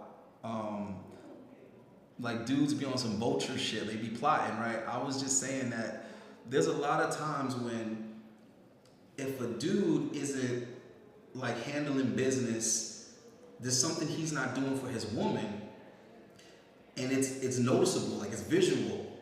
Another dude that can do that or can provide that will come in and not even mention the dude, just simply like, oh, I noticed that you got this issue real quick, and I don't know why this isn't done, but you know what? I'd be more than happy to take care of it for you. So he's basically saying your man ain't shit without saying your man ain't shit. And he could just do that for her, leave with a smile, and now she's gonna resent her dude. It's very true. It's more attractive, especially if they don't say anything about the guy. It's even more attractive. Yeah. Mm-hmm. Listen, I'm saying this because I've been there. I've done it many a times. And how I got to understanding that was by my grandfather basically saying the same thing that I just said. Like, he made it clear that if you don't do X, Y, and Z for your woman, another man will. Right. He would say that shit to me. When I was growing up, he would always, like, anything that I couldn't do, that was the context that he would put it in. He'd be like, so if you get a flat tire, you're gonna call a tow truck? And I'd be like, yeah, Dad, fuck that. Let them niggas do it. I'll pay for it. And he'd be like, oh, I guess your girlfriend should have went with a tow truck driver then. It's like, oh, like I never thought about it that way. So that's always kind of been like in the back of my mind, like, this is a good way to take a nigga girl. Because it wouldn't be an insecurity for me. You understand what I'm trying to say? Because my grandfather already explained to me, like, that can happen to you. So instead of me growing up with that being an insecurity of something that could happen to me, it was more of something that I could do to take another man's girl. It's true. Because when you do that shit, then she comes to you. That's the funny part. When you do something calculated like that, now you don't have to be the dude that's hitting on somebody else's girl. You can just fall back and do your thing, and she's gonna eventually gravitate towards you. Yeah. Because as a woman, she wants to be secure. She wants to know that shit's gonna get taken care of. She doesn't want to have to. She doesn't have to worry about things, right? Yeah. So I'm trying to tell guys, like, look, if something happens, don't panic. Don't ever show a woman that you're worried. Don't ever let her know that you don't have the answer. It doesn't matter if I know exactly what I'm gonna do or I have no idea what I'm gonna do. Either way, I'm not gonna let her know that. I'm just gonna be like, listen, don't worry about it. I'll take care of it. And then she's gonna continue. I'm like, listen, don't worry about it. I'll take care of it. Stop stressing over this shit. And then now, I gotta figure out how I'm gonna take care of this shit. Right? But the good thing is, once I figure it out, I'll know from this point on how to handle that particular situation, should it arise again, right? So there's this level of calmness that dudes need to have. So it's not about not being concerned. It's not about not being afraid. It's not about not having these moments of weakness. It's about being confident in yourself that you're gonna figure it out. And that's why I'm telling these dudes, get a mentor. Because at least you have that lifeline. You got that older dude that you could be like, yo, I'm stumped. I have no idea what I'm gonna do with this shit. What do I do? What are some suggestions? So, as a woman, do you feel that there's a gap there when you're single? Do you feel like there's a gap when something comes up that you don't know how to deal with? Who do you bring it to?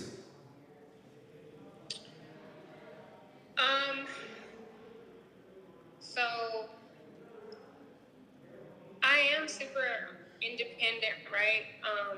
And I don't always want to be like that. So, like, for instance, the other day I had a question about my vehicle, and I hit up a guy I know who knows about cars, and he helped me. So I would go to whoever I feel like, if preferably the person I'm dating, but I'm not dating anyone, so. Okay, so would you agree with my advice to men that they need to invest in a network? Oh, yes. Because like you said, it's like, if you just tell your woman, hey, I got it, don't worry about it, even if you're going to use your network to handle the issue, it looks better. Exactly. Than just saying you don't know what to do or trying to, panic because you can't figure it out. Well, do you feel any discomfort when guys take care of an issue that aren't your man because now there's like this invisible underlying debt? Like there's like a tone of some type of debt there. Personally, no. Oh shit. I also wouldn't hit up somebody who just asked me for my number and thinks I'm pretty, is interested in me, I don't hang out with guys who, I don't usually hang out with guys. I don't have a bunch of male friends. I just happen to work with 98% males, so if I need something, I can always usually ask someone. See, guys, that's why I'm telling you, the friend zone don't pay off, bro. They don't feel like they owe you shit.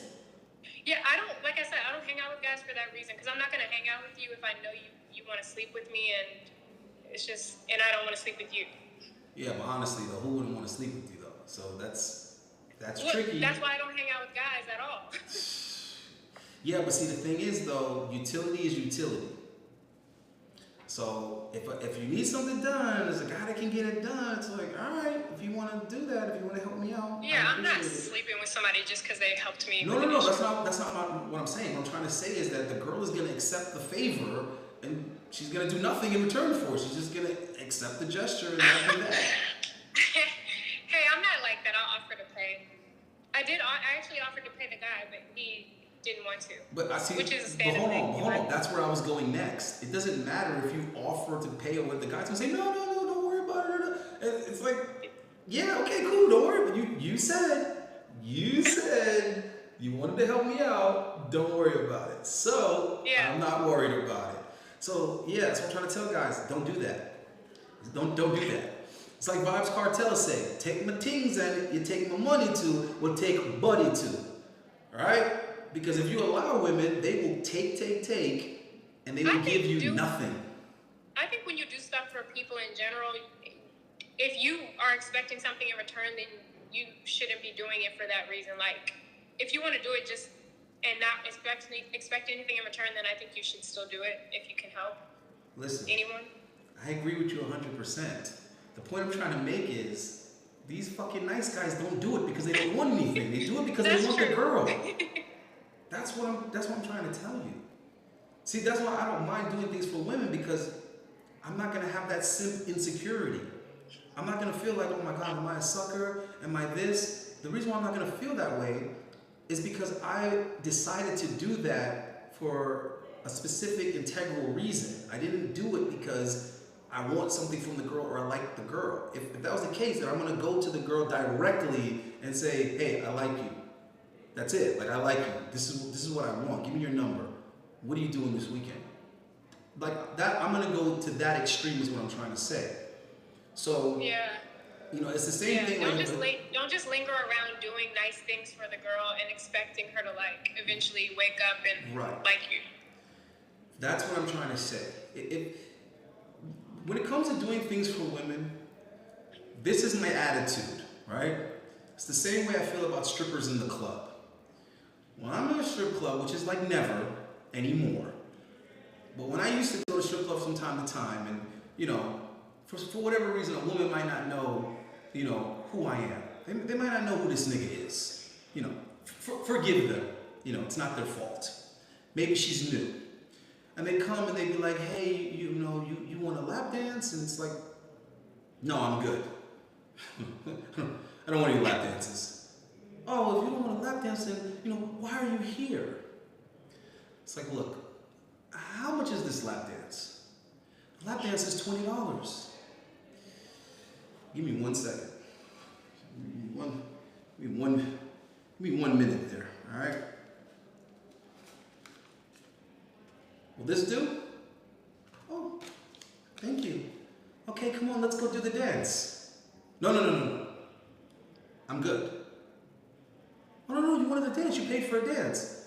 No, bitch. I specifically told you I did not want to dance. You wanted $20. You have your $20. Now go. That's how I handle that. And her whole perspective is off now. Because I'm not that sucker. I'm not the sucker that you thought I was 14 seconds ago. You see what I mean? 14 seconds ago, you thought, oh, let me see if I can go hustle this guy for a dance. I give you your $20 and showed you how much of that sucker I am not. Because I gave you $20 and told you to shoot. You're fucking up my vibe. Get out of my face, you petty stripper. Take your $20 and go about your business. That's what you wanted, right? So if a woman's coming to me for a favor, and she's not my girl, I'm gonna take that opportunity to say, this problem that you have, it's nothing to me. It's nothing to me. You need this contact? Sure. I'll send you his contact. Right? You need this thing? No problem. I'll take care of it for you. Is that it? Will that be all? And then they're lingering around like, well, that's what you said you wanted, right? It shall be done. Go. And it changes everything. But the guys that are over here doing it, they got this big ass grin on their face and they're trying to make all this extra conversation. And so, you have a boyfriend? You should really hang out sometimes. See, now you fucked up. Now you fucked up. Because you put her in a position where she can't respect you. You see what I'm trying to say? You made her respect impossible now. Because you weren't just direct. You didn't just directly tell her, listen, I'm interested in you. What's up? Instead, you try to take some sneaky backdoor approach. And now she feels like you're a liar and a manipulator. You're like, you say you're a poser. You do things and act like tripper. Exactly. Now she can't trust you. She's like I don't like you now. So even if you were attractive or you had something going for you, you just killed all of that now. You killed it now. Right? Because now she feels like, I don't know who this guy is. Like, I don't know, the face you present to me, I don't know. Because you went from saying nothing and acting like you just wanted to be friends, and now you're like, sort of kind of asking me on a date now after you did something for me. It's very confusing. But it's sort of like if I'm in a grocery store, and it's like sometimes women will do weird things. Like, they'll ask questions they already know the answer to. Or they'll ask you to reach something that they could have reached themselves. Or they'll ask you if you work here, and it's like, bitch, do I have a Walmart shirt on? You know I don't work here. So you see what I'm trying to say? So when guys do stuff like that, you're taking a feminine approach. Do you see what I'm trying to say? Because that's what a woman would do. If a woman was interested in a guy, she'd do all this like weird, you know what I'm saying, stuff to just put herself around the guy to get him to be the one like, hey, what's your name? Do you have a boyfriend? It's like, that's what she wanted, but she's not gonna come over to him and say that. She's gonna try to find some other way to create conversation or create an interaction and hope that he takes it there. So, do I know you from somewhere? Right, that's what I'm trying to say. So when you do things like that as a guy, you, believe it or not, you're giving off feminine energy. So when I tell guys like, yo, this is feminine or that's feminine, they automatically assume I'm like just trying to insult them. Like I'm just throwing insults out. I'm trying to explain, bro, I'm analyzing this shit on a deeper level. A lot of these guys think and behave in the feminine, and they don't even realize it because they're not wearing a dress. They think they have to like wear nail polish and wear a dress to be acting feminine. That's a feminine approach, bro. Being indirect is a feminine tactic, is what I'm trying to say. So when you do it, the women aren't going to respond to it, is what I'm trying to say. Because they're attracted to masculine traits and qualities.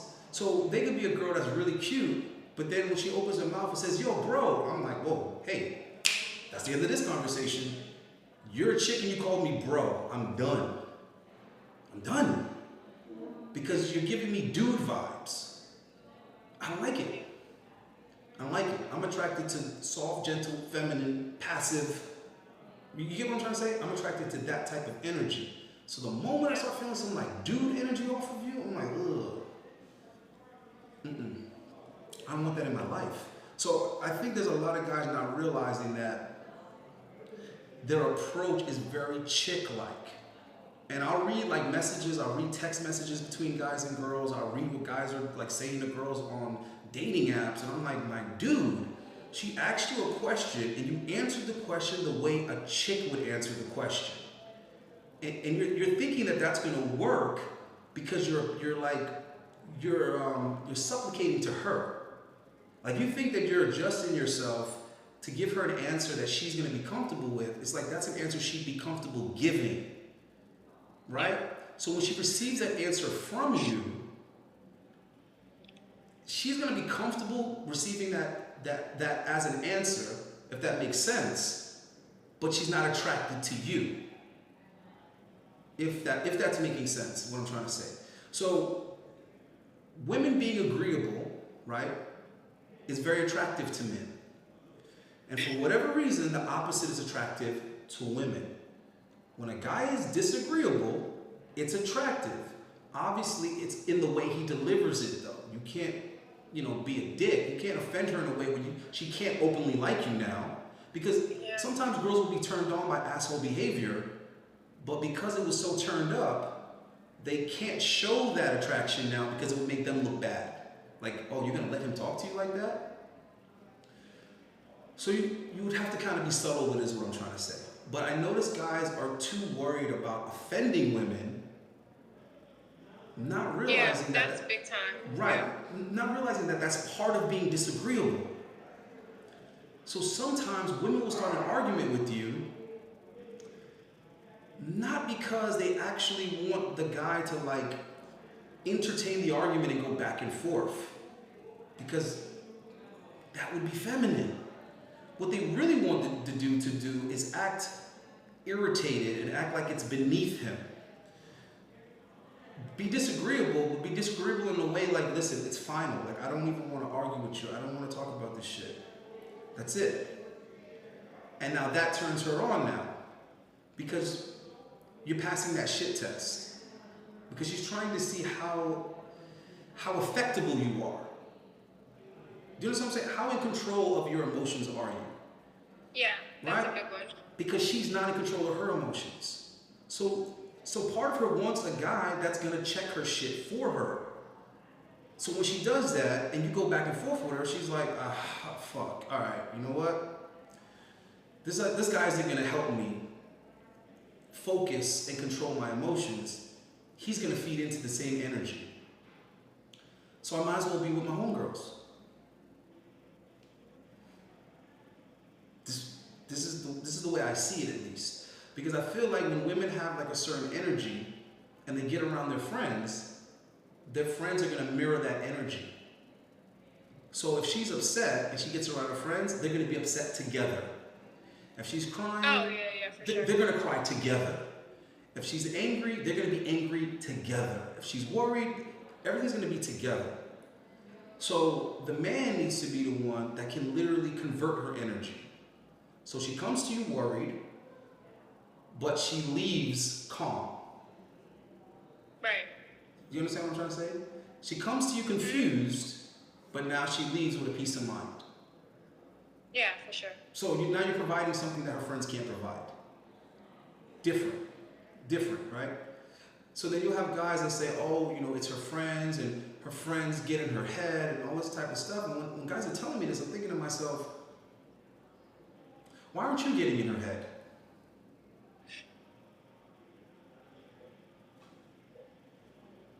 I don't know, it just seems simple to me. Right. So, do you feel like you would prefer a guy that has the ability to get in your head and change your mood? Yeah. Yeah. What are some times that you've experienced a guy doing that? Like, what was his tactic to be able to change your mood?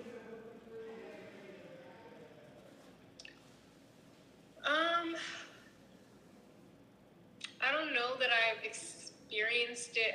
Maybe. I don't know that I've experienced it in a relationship, but I've experienced it with men I know, maybe that I work with, or that I like. Yeah, that we're in the military. Just when you talk to them, they kind of can calm you down as a female. Like if you're, well, I'm not going to say, I'm speaking for myself, being emotional about something, and they can calm you down and give you, flip the perspective or something like that. Okay, hold on. I'm gonna switch the topic a little bit though. So, do you feel at all affected by the stereotypes of black women? Do you feel like Yes. okay? How so? How like give me kind of describe it a little bit. Well, I feel like I've evolved from the mindset that I used to have, but I used to think in my career, I used to feel like people had a certain perception of me just because of me being a black female, and I feel like when it came to me and my counterparts, if it were a situation that was similar, I would be looked at or treated differently. Well, you gotta give me. But now I just take ownership of it, and I'm like, no. What you have to give us some examples, like what would be, what would they think of you? Like what would they think you're gonna be? For instance, I feel like I said, I work with 98% males. I also work with majority, I would say probably 90, 98 at least percent white males. And personally, I feel like sometimes I can see some of them that they're able to straight up talk to each other in a certain way, even if it's subordinate and a supervisor, or and I feel like if I express myself or disagree, even if it's not in a disrespectful way, it's taken differently. And I also feel that sometimes I'm spoken to different. Well, I used to feel. I don't really have that mindset anymore, but I used to always feel like I was spoken to differently because of, they probably think, I'm a female, I'm a black female, maybe they need to, break it down for me a little bit more or something like that. Yeah. Or like, I also feel like this with my age. I also feel like a lot of people think that they talk to me like I'm way younger than I am, and I've been in for 15 years. So it's damn. Yeah, man, you are cursed with youthful features, man. Man. Well, and that's another thing, honestly, just my appearance. Sometimes I feel like I wish I would have used it to my advantage earlier in my career, but a lot of times people don't want to see someone who maybe looks a certain way. They would rather you come off as maybe flirty or super pleasant versus stern or serious or whatever. Damn, they don't expect you to be like professional and militant and all this kind of right. stuff. Yeah, they don't really but you're not like that. Bet your eyes a little, How much of that do you bring into a relationship though? Because I was gonna go there next with it. Like in the relationship, how do you think the dominance needs to be proportioned, like delegated? I definitely was way more, I guess, like I don't want to be dominant. I think you have to choose the male that you can't dominate. Exactly. That's important. That's why I don't know why you're like even entertaining dating guys your age and younger. I just feel it's very strange. Well, yeah, I'm definitely trying to date older guys if I can get them to find me or be around me or anything. I feel like if you're in the military, I'm like, ideally you'd be with a dude that's like declarated, like older, already declarated in a position of authority. I always thought when I first joined that I was going to be dating some, older sergeant, but it never happened. And in my career field, like I said, I don't date people I work with, and then also, it's just the demographic it's not really my vibe. Yeah, man. I think where you are, it's a little too white, if you know what I mean. It's a little too bright. A little too bright for what you like. See, at one point I was stationed in New Mexico, and the thirst was real. Guys were way more desperate because there wasn't as much out there. But this is like a tourist area, so people I think it's not as much of that, but people definitely approached me way more when I was in the middle of nowhere. Interesting. All right. Give me an ideal age. Come on. What's an ideal age? I would say like 37. I'm 35. 37 is not older than you. It is older than me to me, but I mean, like I said, I don't really have experience with that, but I wouldn't put 45 to be fine if he's, you know. Listen, let me just give you some good advice here. I understand. Minimum of what you're 45. getting at, but Minimum of 45. You need Idris Elba age I understand motherfuckers. what you're getting at, but Okay? Damn near it just Denzel depends on the Washington person, age. to be honest with you. Let's be real. When we look at most people who are that age, I'm not dating somebody who isn't taking care of themselves, and that's just period. Wait, hold on, what you trying to say? Do you know how old I am? No, I'm saying, do you know how old you don't look? No, but why do you think I look the age? How? Okay, let's start from the beginning. How old do you think I am?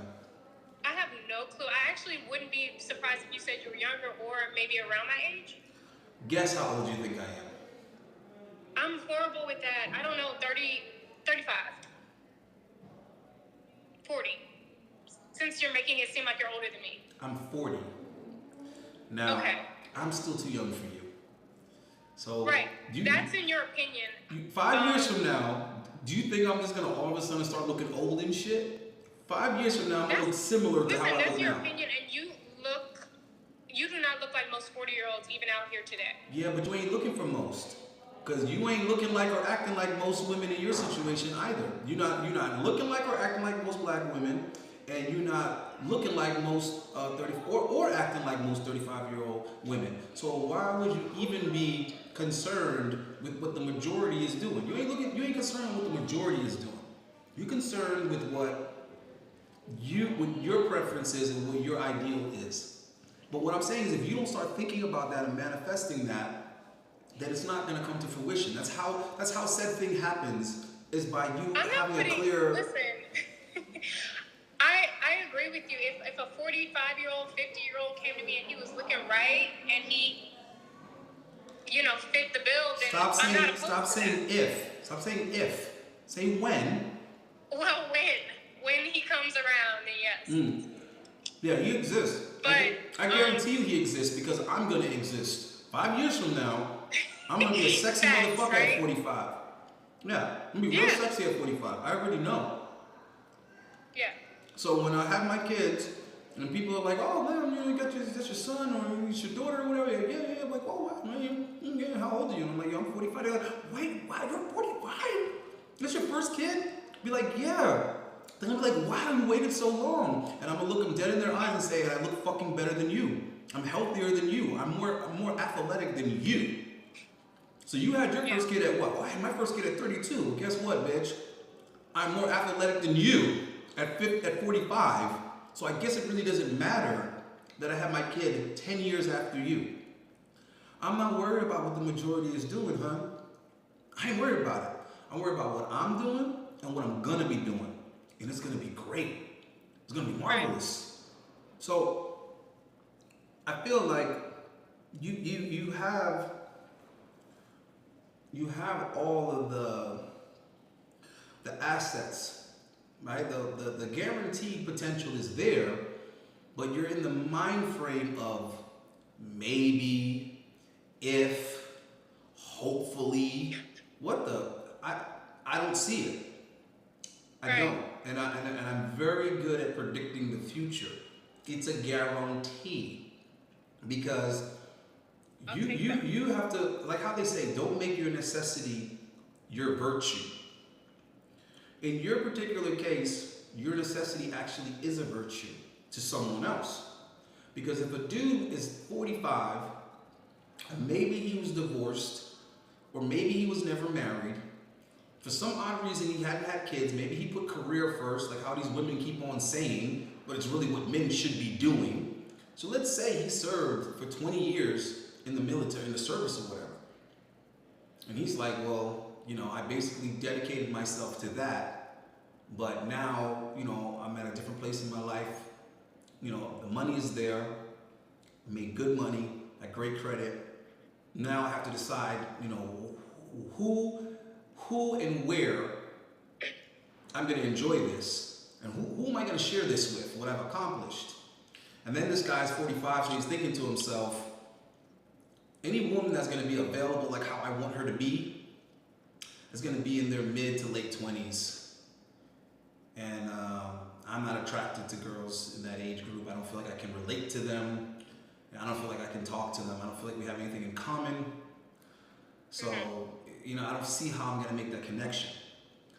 All right? And I'm basing this on what men tell me. I'm basing this on what men 45 to 50 tell me. Right. Because when I'm like, yo, bro, you need to get a girl that's like 27, 28, and they're young, they never had children, they're still coachable, and they're like, and then you don't get it. Like I can get a 27-year-old, I've dated, girls that are 25, 26, 27, and then I didn't like it, I didn't enjoy it. Nothing they're talking about means anything to me. It's just noise. It sounds like noise to me. It sounds like chirping. I need a woman that's mature. I need a woman that has some experience. I need a woman that I can relate to, that I can hold a conversation with, that's ready for more mature things in their life. And I'm just like, all right, nigga, I can't relate to you on that one because I'm still 40. I'm still looking for a woman that's 27, 28, somewhere around there. Like that would be ideal for me. Because I also don't want to be with a girl that's like 22, 23, and it's like, yo, I can't relate to any of this Snapchat, Instagram nonsense that you speak of. What the fuck is a tickety-tock? Like, you know what I'm saying? Yeah. So what I'm trying to say is that at that moment, you become extremely valuable to that guy. To that guy, you're a unicorn. Because where do I find the woman, that's 35, that doesn't have children?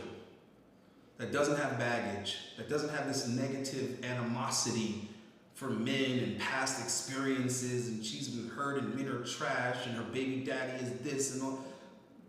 Yeah. Where do you find that? And that's primarily why I tell guys stay away from women in their mid-30s. It's not so much the number, it's not so much how they look. Are you kidding me? I live in Miami. I see women that are 40 all the time and they look amazing. Yeah. But their mindset is miserable. They're mad at like 7 guys that came before you. They're still mad. Yeah. And they're bringing all that negative energy into the relationship with you. They have kids. They're stressed because their daughter is 15 and started having sex with her boyfriend. Like this is all, all kind of shit that they're bringing, into your life. So I think you just need to be a little bit more positive in the sense of what you're bringing is unique. So the guy you're looking for, him being unique, is not a hurdle. Like you're thinking because it's in the minority that somehow that's going to affect your chances of finding it, because you're not taking into consideration the magnetism of your situation to that particular guy's situation. So when you start thinking like, oh, I talk to a guy that's 35, or I'm telling you right now, you're setting yourself up to waste time. I'm just being honest with you. You're setting yourself up to waste time, because that guy, he's gonna come at you like he's serious. He's gonna come at you and he's gonna waste a year or 2 of your life now, because he's gonna act like he's ready for what you're ready for. But he's not.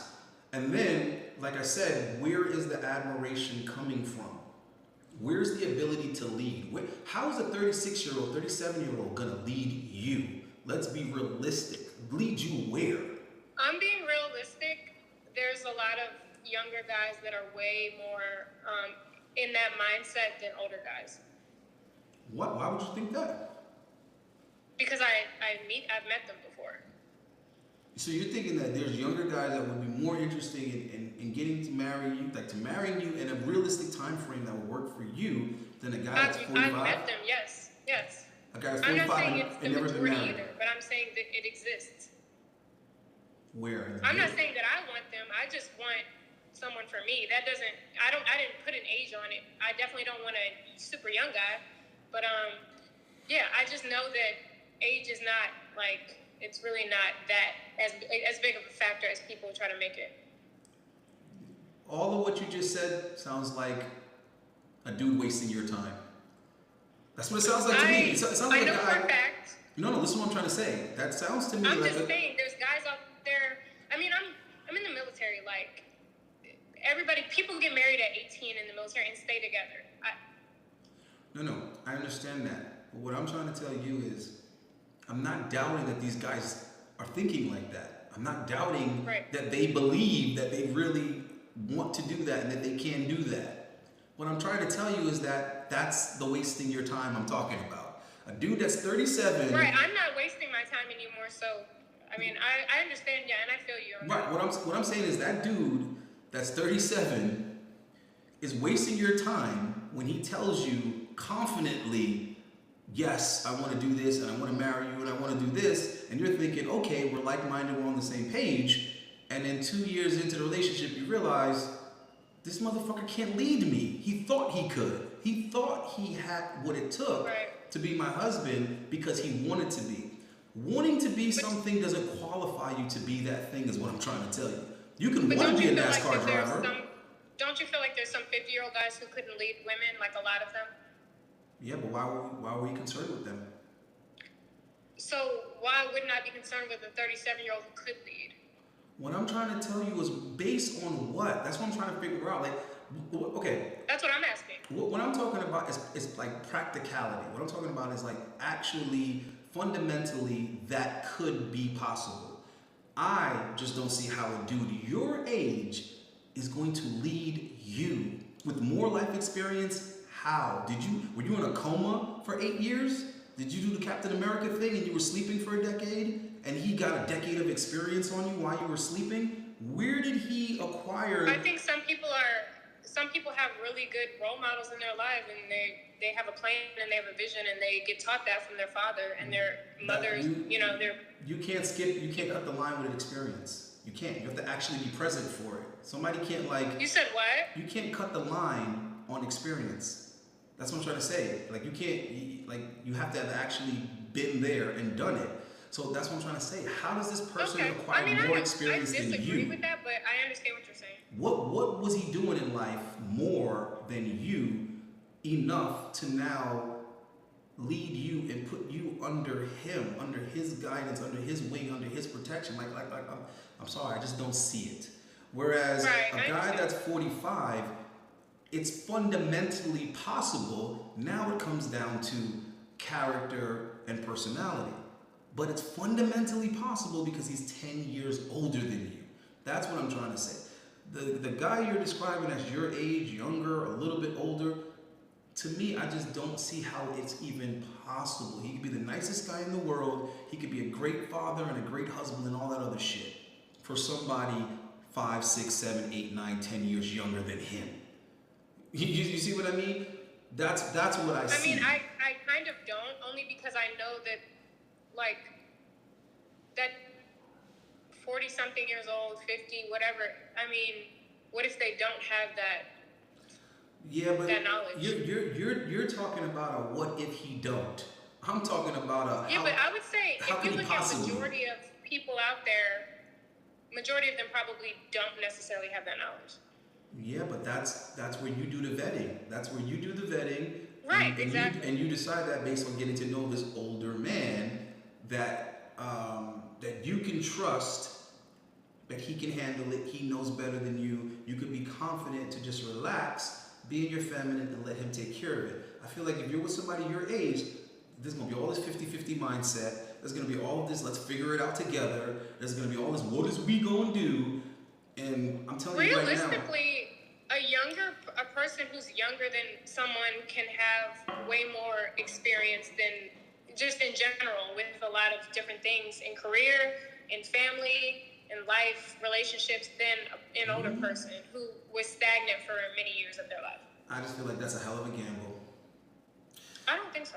I think it's a hell of a gamble. I think you'd be better off focusing on finding a guy that you like, believe in, and trust that's already got you by a decade. That's all I'm saying. I mean, I'm open to that too, like I said. I feel like that's a hell of a lot more convincing, is all I'm saying. Because how is a guy your age going to know what to expect for a 35-year-old? Well, like you said, it comes with experience. Before you. What I'm trying to say is... It comes with experience. Huh?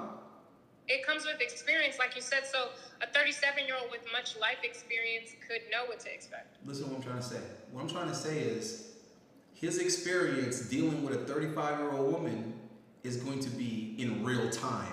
It's going to be happening as he's with you, as opposed to a dude that's 45 plus. his experience with women in their 30s is going to come from him already seeing a woman go from 30 to 40, already seeing a woman go from 30 to 45. So, for example, when I'm talking to women in their 20s, and I'm trying to explain to them that your feelings are going to change. As time goes on and you get older, you're going to start looking at things differently as a woman. They don't fucking get it. They think that how they think and feel at 24 is how they're going to think and feel at 34. And that's how they're going to think and feel at 44. And I'm trying to tell these dumb broads, you do realize that I'm 40, meaning I know girls since they were 21 up until now that they're 40. I've seen the transformation. I've seen it in real time. There's girls I slept with when they were in their 20s, and then I didn't see them again for a while until they were in their 30s, and then now they're fucking 38, 40. So I can literally see the transformations in mindset as well as physical that this particular woman went through. I'm not comparing women in their 20s to women in their 40s or women in their 20s to women in their 30s. I'm comparing Erica at 25 to Erica at 32 to Erica at 40. And I've seen how it's changed. I've seen how the dudes she's messed with then aren't the niggas she messed with now. What she wanted from a guy then is not what she wants from a guy now. What she will do for a guy then, she will not do for a guy now. I can see it. And these young chicks aren't hearing it, and I'm just like, you're guessing. You're guessing right now. I'm not guessing. I've already seen it. And all the girls I went to high school with, all the girls I've known before there was an Instagram, all the girls I've known before there was a TikTok, I've seen the changes. I've seen them before they had kids. I see them after they've had kids. I've seen them before they were married. I've seen them after they got married. I've seen them after they got divorced. I've seen how they change. And none of it's the same, right? Yeah. So what I'm trying to tell you is how you're going to feel about a dude your age now, and how you're going to feel about that dude a couple of years into a relationship is not going to be the same. It's not. It's not. And that reassurance is only going to happen if somehow this guy is like, I don't know, like he's some type of like protege, like he's some type of like super dude, super 35-year-old That's how I dude. feel about a man who's that old and isn't a couch potato. I don't know about that, man. I don't know. He's going to be some kind of special man too. He's going to be an anomaly. I don't know, man. There's a lot of dudes that are like, they're living their best life in their 40s, bro. There's a lot of dudes. Yeah, no, I'm just exaggerating. They're ripped up. They got the salt and pepper in their beard. They're looking really good. They got a really nice sports car. They also got their pickup truck. They got their business, but they don't got to work that much because they finally hired a staff now to do most of it. Like, trust me, there are guys in their 40s that are very secure and also have a ton of freedom because they either are divorced and their kids are like teenagers or some shit, or they just were never married and never had kids.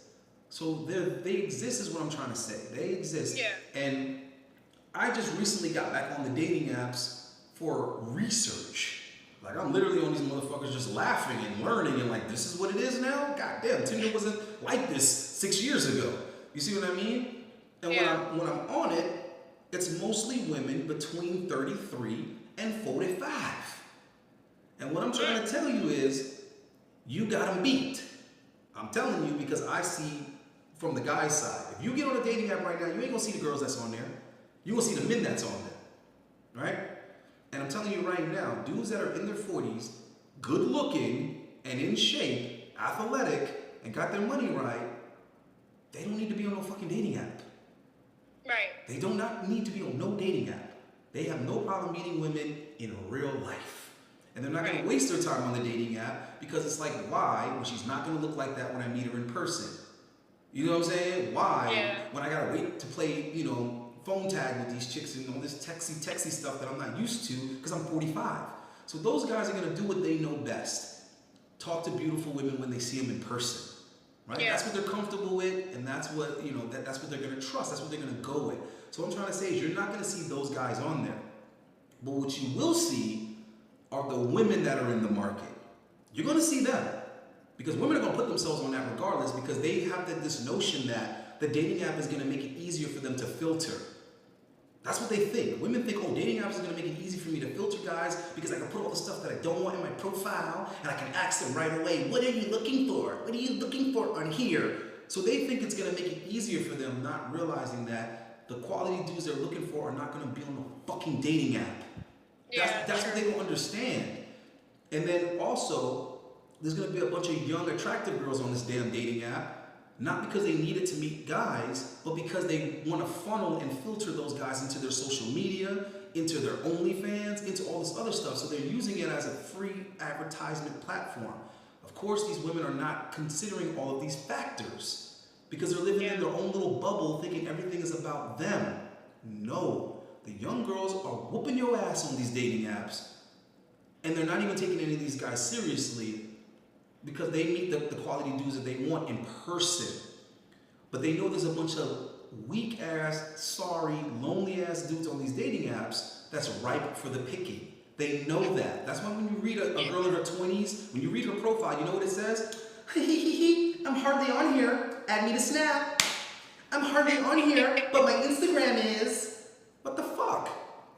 Because they are hardly on there. They just make sure they put that in their thing so that you go DM them over there like a dumbass thinking, oh, she said for a quicker response, DM her. Ooh, I'm gonna DM her. Come on, bro. Come on, bro. You're gonna go over there, you're gonna follow the chick, you're gonna give her a DM request and she's never gonna respond to you and she's gonna have another follower. That's what that's about. Right? And if there are any quality dudes on there, they're gonna say, hey, you know what? I'm gonna rather go for this little young chick right here rather than this 40-year-old single mother. Or this 38-year-old single mother. But when they see you on there, 35, no kids, looking like that, now they're thinking, oh shit, hold on, what's this? Oh man, it's my lucky day, right? So what I'm trying to say is if this dude that we're talking about, that we're describing, if he exists, you're gonna stand out amongst all the other females that are in that picking pool. You're gonna be the one to get picked is what I'm trying to say. So I don't think you need to worry about that at all whatsoever. If anything, I think your location might be an issue. Your location, I think, is what it is, because you're like in West Bubblefuck, Florida. I am. Yeah. So I don't know. I don't know what you're gonna do about that. Yeah, I've been contemplating that move. You might have the excuse of you might have the excuse of I gotta get on a dating app because it's hard to meet people or some shit like that. That's rough, man. I don't know if I can do it. Well, I don't know. The dating apps are kind of trash. I just think it's kind of awkward. I mean, I guess it's depending on what you're using it for. I think guys using the dating apps to try to find a relationship, I think it's kind of retarded. For casual sex, I think they're excellent. Yeah. If you have the physical advantage. If you got the physical advantage, then you're good. You're good to go. But relationship-wise, it's tough. It's tough. I think the best way to find relationships is to figure out what exactly it is that you want, down to a T, and then start thinking, where would that animal be? Right, I agree with that, 100%. Right, what it is that I want to hunt, where would that be? Yes, facts. And put yourself in that environment, and then it's a matter of time. You know, back in the day, if you wanted a smart girl, all you had to do was go to the library. Right. Because she's bound to come there at some point in time because she got to study and shit. So, da-da. And it's like, if you want a girl that's like into fitness and working out and all that other shit, all you got to do is go on Instagram and put in the hashtag in the city that you want to find her in. I guarantee you, hashtag those gyms, and you're going to see plenty of chicks posting selfies in that gym. And you will know who's the best looking girls that are members of that gym without ever going to that gym. So if I'm looking for a girl that works out, she's going to be super easy for me to find in whatever fucking city that it is that I'm looking for her. I'm just literally going to put in hashtag LA Fitness Dallas. And all the fucking hot chicks that be working out at LA Fitness is gonna be under that hashtag. All right? Yeah. That's simple. So for a woman, I get it. It's kind of hard because you're not the approacher. You're not the aggressor. That I think is the issue. But I will say, women have just as much influence. They just express it in a completely different way. So if you throwing choosing signals, there ain't no old school dude who isn't gonna be able to interpret what you're saying. I just don't see it being the case. I think he's gonna get the message. I think he's gonna get it, very clear. Yeah, look, see, this is what he said. He said, the truth says, Aisha will blow all those women away in the gym. Yeah. No, but he's making a good point though, because this is the thing you gotta understand. And I'm telling you from the perspective of a man. If I'm a man and I'm over 40, and I've already made a conscious decision, I want to date a mature woman. Okay, attractiveness is a priority. So that's where I'm not willing to compromise. I might not give two shits about if she has bad credit. I might not care, how career-driven she is or how much accomplishment she's made. That might not be a big deal to me. Right. You know what I'm saying? I might not care too much about her color, and I might not be too particular about her age. But a couple of things that they are going to be very particular about is her attractiveness level and whether or not she has children. Right. Those two things are motherfucking deal breakers. Deal breakers or deal makers. So it's like, hold on, she ain't got no kids and she looks great. Okay, I'm all in. We can deal with everything else after. We can see how everything else plays out. But the kids part, a lot of guys ain't trying to play with that because they're like, what's she gonna do? Those kids ain't going nowhere. So there is no way to get around that. You know what I mean? I'm gonna have to deal with it one way or another. So I'd rather not even get involved with a woman that got kids if I've already decided I don't want to be stepdaddy. Like I don't even want to do it. So it doesn't matter how much I like the woman. I already know that I don't want to do. And then is the attractiveness thing, and then obviously the fitness is like, listen, I don't want to be with a woman that doesn't take care of herself. So that's what I'm trying to say. As long as those two things are situated, you're in a great place. It's just a matter of physically putting yourself in the right place now. I really feel like location is your issue, which is why you're only reiterating and proving my point to niggas is stop focusing on these inner city, these major city situations. Guys keep on complaining about women. I'm like, dude, the women you describing are the women that be in the major cities. Those cities attract those women for the reasons that you're complaining about. All these women care about is clout. Well, where do you think women that only care about clout go? They move to major cities. Okay? LA, Miami, New York City, Atlanta, all these major cities, that's what they're going to be mostly full of is those girls. And then it's like, all these girls care about is likes and followers and clout and getting attention and validation from social media. Well, aren't you the same dude telling me that you gotta holler at girls on the internet now? So it's the same niggas. It's the same dudes telling me, Allende, everything is on the internet now. But these are the same dudes complaining that all these girls care about is their Instagram and their followers and all of this. It's like you do realize that that's where you're looking. So that's the type of girls that you're going to find, right? So I tell guys all the time, you keep telling me you're looking for a girlfriend type and a girl that's relationship minded and family orientated. Okay, those are going to be girls that are comfortable staying in small cities and small towns because they want to be close to friends and family. So go there. Go there. And right, and it's like beauty is not something that's like made or constructed. Beauty is just like it's birth. You're born with it. So what I'm trying to say by that is I don't give a shit if you go out to the middle of nowhere where the Amish live, you're gonna see some really good looking girls there. They might have hairy legs, they might not paint their fingernails, but you're gonna see some girls that have natural beauty. They just haven't been introduced to all this cosmetic shit. Right.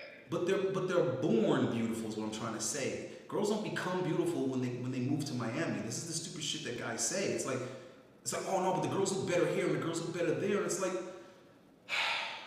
my nigga. Majority of the girls that are in Miami weren't born in Miami.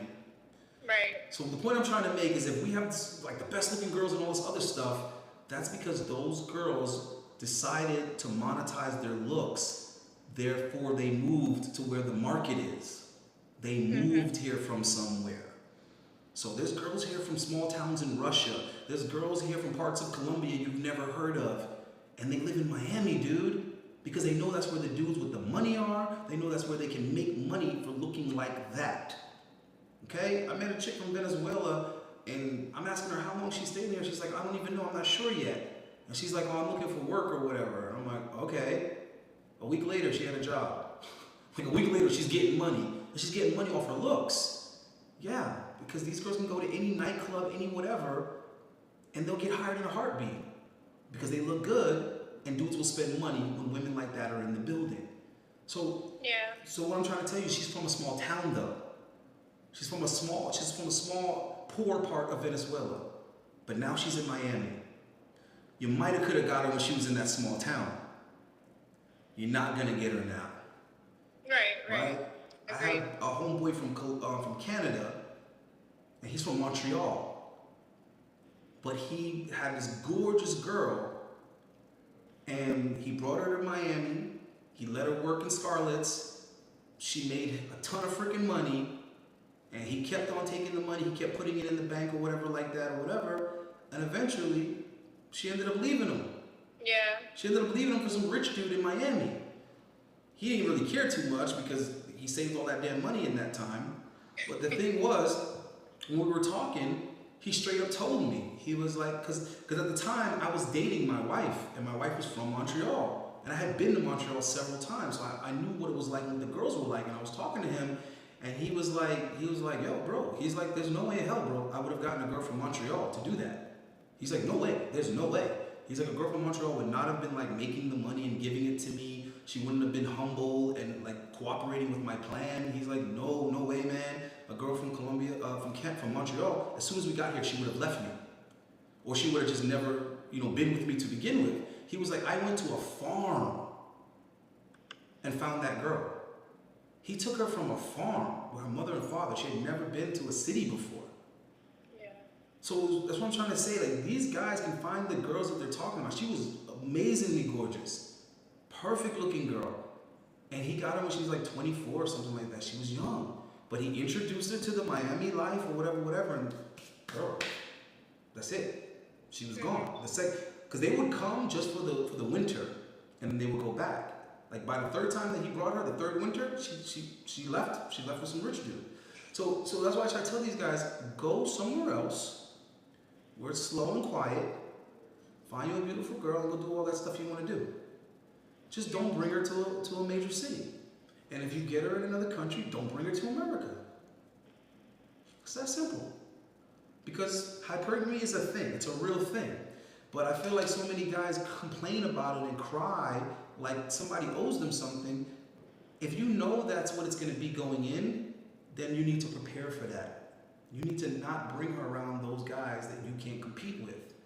Just like a woman doesn't want you around women more beautiful than her. Like, matter of fact, let me ask you that.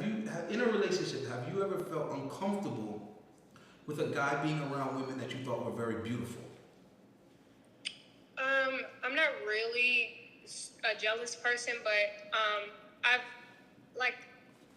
had an ex who was like, I guess the cheating type, and I feel like he would like look at a woman right in front of me, and I felt like it was disrespectful.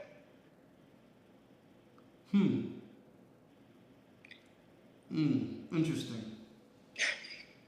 What made you stay with a dude that break his neck? What made you stay with a dude that cheated on you? What made me stay with him? Be honest. So for me, it was I guess you could call it trial and error. So my first relationship, I found out the guy was being unfaithful, and I left him just like that. And then the second relationship, I just was like, maybe this is the trials that people talk about with relationships that you kind of have to like get over. So I just kind of forgave, or tried to forget. Wait. What do you constitute as cheating?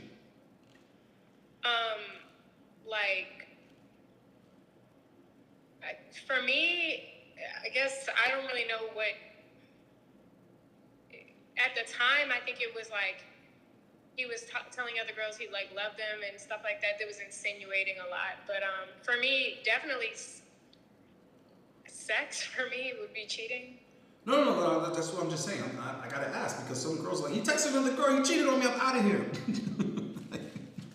No, it was like insinuating a lot more than that. What do you mean? Like, hold on. Like messages insinuating that there was sex involved and everything. Wait, so did he ever admit that there was sex? No, of course he didn't admit that he cheated. So I was like, no. Oh, he never admitted that he cheated? No. So then... Deny. So you broke up with him for what then? Because I'm not stupid. Wait, okay, hold on, I gotta, No, I've heard another guy actually ask me this before. It's not really... I actually didn't break up with him for that. That's what I'm saying. I stayed with him. This is the guy I stayed with. So if he never admitted that he cheated, is there a possibility that he actually didn't sleep with this woman? No. Because this wasn't the first time. That wasn't the last time. So there was a time when it was actually confirmed that he had sex with another woman. I mean, what do you consider a confirmation? What do you mean? Me seeing it in the act? I'm confused. That's what I'm saying. I'm confused. Like the text message, like in. No, I'm asking. Like, yes, it was insinuating sex, insinuating love, insinuating all of that. Singing, meeting up with each other, hanging out, taking pictures, all of that, videos. I don't know, man. That could just mean that he's like trying to get with this girl. Doesn't mean he actually. No, don't get me wrong. If he's like trying to like get with another girl, right. To me, that's worse than if it was just sex. You have to use your brain and use reasoning. Okay, let me phrase it differently because I don't think you understand where I'm coming from.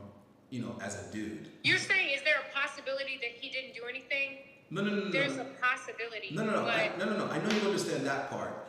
What I'm saying is you don't understand why, like, that's an issue for me. Yes, but that's also why I'm not petty. I'm not going to be like, oh my God, I don't know this girl's name and it's in your phone. I'm breaking up. No. That's not what I'm trying to say. What I'm trying to say is the way I'm looking at it is,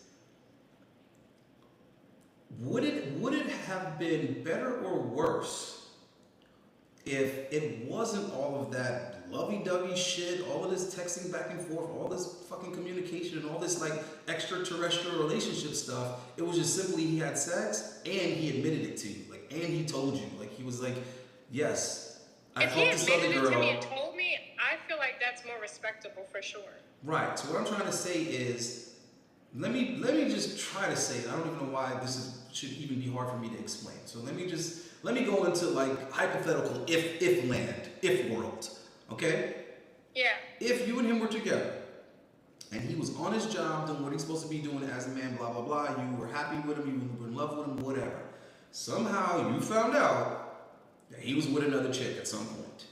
And right. You confronted him about it, and he just was like, let me have this long ass pause for a minute, and let me just tell you to sit down, we need to talk. Right.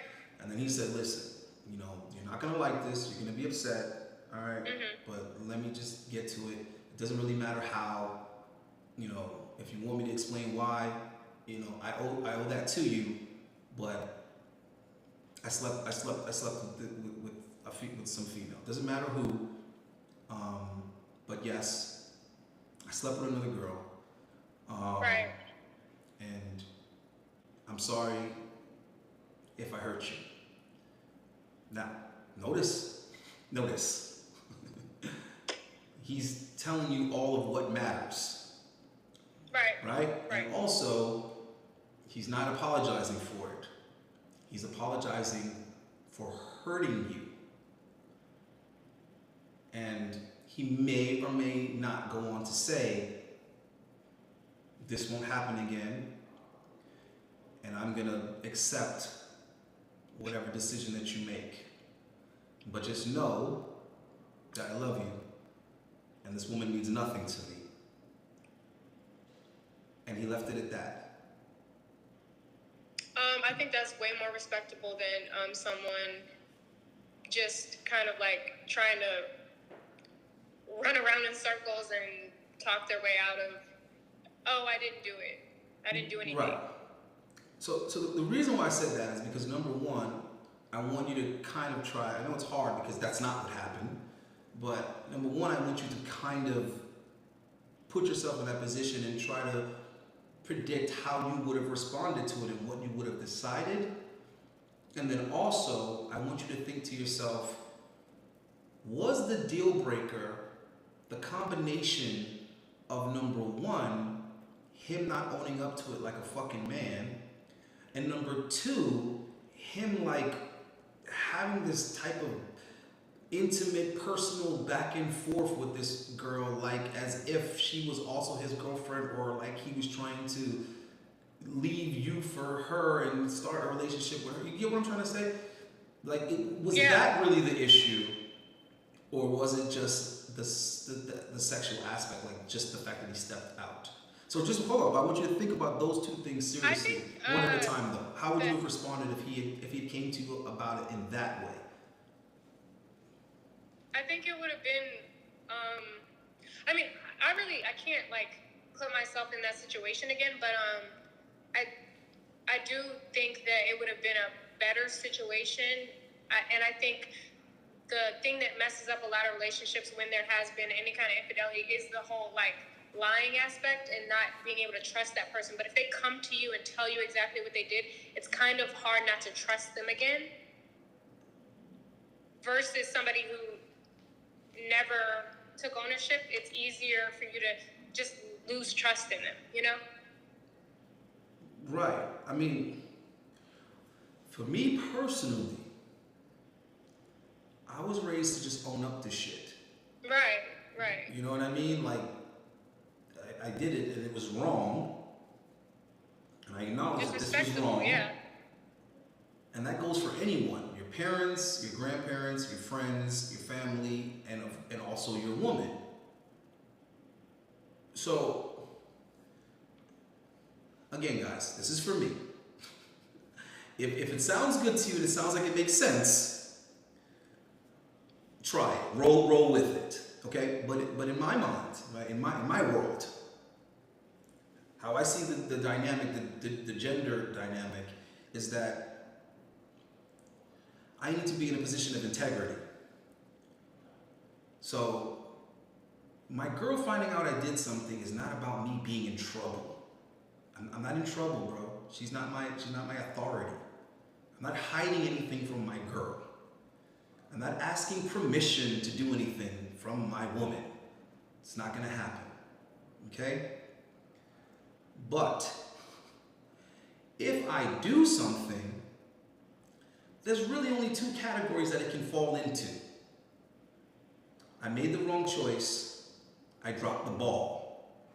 Right? In the sense of I invested somewhere, I was wrong, we lost that money, my plan or my idea or whatever, it failed. You know what I mean? So I have to, take ownership, accept that, okay, boom, I fucked up here, but it doesn't put me under her. I'm still in the authority. I'm still the leader here. I still run the household. Okay? I just might have made a mistake in a decision or choice that I made. Cool. She still needs to support me. She still needs to cooperate. She still needs to trust me and believe in me. The other category could be I did something that hurt her feelings. Now, whether that was right or wrong is irrelevant in the sense that it hurt her feelings, though. So even if I did something that was the right thing to do, it still hurt her feelings. That's what I need to address and deal with, the fact that I hurt her feelings, right? If it was wrong, now I have two aspects to deal with. I have to apologize and take accountability that I was wrong, and then I have to address how that affected her, how it hurt her, and we deal with that. And if I handle it correctly, it won't be a breaking up moment, it would be a strengthening moment. It would be us getting stronger now. It would be our bond getting stronger, because women are emotional creatures. If you're not making your woman feel emotions on both ends of the spectrum, you're not going to bond with her. It's the way it is. Which is why women remember the guys that hurt their feelings. They remember the guys that broke their heart. They don't remember the boyfriends that were goody two-shoes and they never did anything wrong and they never made them cry. They don't remember those boyfriends. They remember the guys that were able to get them to go on the roller coaster, that was able to get them to cry and also to make them feel the best. Both. Right? Both extremes. Those are the guys that they remember. Those are the guys that imprint on them. I didn't design women, okay? I didn't make them. I'm just accepting them for what they are and how they operate, right? Like how they operate, that's how they operate. So for me, hurting a girl's feelings or breaking her heart or making her cry or whatever, it's not supposed to be a deal breaker. The same way that if something happens, I'm looking at it as an opportunity to have a teachable moment for guys, because shit happens, right? It's not a time to get mad and to get resentful and blame this and blame that. It's time to fucking learn something. So if I make a mistake with one of my friends, or I do something wrong, or whatever the case may be, if I acknowledge it, accept it, own up to it, even if they didn't notice, I tell them myself, it's an opportunity for us to strengthen our friendship. It's an opportunity for us to be able to count on each other even more, because it exposes character. You see what I'm trying to say? Because we were in the situation, so we know how we would react in this situation because we were in that situation. But if you handle it like a bitch, now that's an opportunity to lose respect. You see what I'm saying? To lose a friendship, and all of that type of stuff. So, like even one of my best friends, I had to call him on Easter and I had to apologize to him. And he said, bro, what are you apologizing for? I said, bro, I honestly should be calling you more, you know. And I had to speak to his mom for a minute. I had to apologize to his mother. I spoke to his brothers, and it's like, I'm sorry that I've been busy and I haven't been dropping in. They didn't even see it that way, but I see it that way. Do you understand what I'm trying to say? These are people that I came up with. These are people, you know, his mother has fed me many a times. I was like a son to her. His brothers were like my little brothers. So we have to take advantage of opportunities when we fail or when we mess up or when we hurt other people to say, oh shit, you know what? I fucked up, man. I fucked up. Yeah, that's integrity right there, yeah. And I'm gonna do better. And that's how you get better, actually. You get better by making mistakes and acknowledging those mistakes, so it kind of keeps you on your P's and Q's. So you don't know if a woman would leave you for any little thing until every little thing has happened. Yeah. So I feel like he fucked up because the way he was moving, neither one of you could respect it. Neither you or the other female. Neither one of y'all could respect it. Because if I got a girl, and for some reason, whatever poor judgment I have, or whatever the hell's going through my head at that moment, that I fool around with another girl, I'm going to be 100% upfront with that other girl first. Like, yo, I got a girl though. Oh, I'm not worried about that. Is what I'm saying? Blah, blah, blah. I'm discreet. I'm not jealous. Yeah, but I got a girl, and you know what I'm saying? Like, we gotta respect that. No, I understand. It's okay. No. I don't think you understand what the fuck I'm trying to say. Like, I respect my girl more than I respect you. So you're gonna have to compromise and adjust to the fact that I have a girl. If that makes any sense, what I'm trying to say to you. Like, Yeah. like you can't text me whenever the fuck you want to. Like, you can't do this, and that because you gotta respect my girl. Like, you gotta respect that. You gotta respect her. Now, should my girl find out, now I gotta come clean with her. Do you see what I'm trying to say? Yeah. Like 100% out the gate, like, ah, shit, I fucked up. I gotta hit this shit head on. Because the moment I start lying and making excuses, bro, it's not even about her at that point. It's about me. Because when I got a lie to another motherfucker, that means I'm weak. That means that I'm in a position of weakness. That's why I don't believe in lying. I don't subscribe to lying, because what that means is that that other person has authority over you. So that you gotta pretend to be something else. You gotta lie and all this other bullshit because of some type of consequence. Yeah. Nah. I'd rather just tell the girl straight up this happened and let this decision be hers. And should she choose to leave me, it's all good. Right? And y'all don't even know what I'm about to say. Guys are thinking, yeah, fuck that. You know, I'm strong. I don't need her. I ain't gonna cry. Y'all niggas ain't never been in love with a woman. If you're talking all that shit, you ain't never been in love with a woman. Shut that childish shit up. The reason why it's okay if she decides to leave me is because I can get her back. I can get her back. Because she's only leaving because she's upset. She's just leaving because she's emotional. You see what I'm trying to say? So now all I gotta do is either wait for her mood to change or change her mood. That's it. Right. That's all I gotta do. So now all I gotta do is prove to her that this other chick ain't want nothing. That's it. That's just a whole nother type of game. That's just a whole nother procedure is what I'm trying to say. And she might leave out of pride, whatever, because she doesn't want me to think that I can get away with this type of shit and I can just do whatever, and who do I think, it's gonna be something like that. You get what I'm trying to say? But the point is, I'm still in the game because I was honest about it. Even though it could mean that I could lose her. So now she knows, okay, the truth and being honest is more important to him than getting what he wants. So if he tells me he ain't gonna do it again, I believe him. And I want to believe him. Boom. And this is how dudes be cheating on girls over and over and over again. Because they get her somehow to believe that he isn't gonna do it again.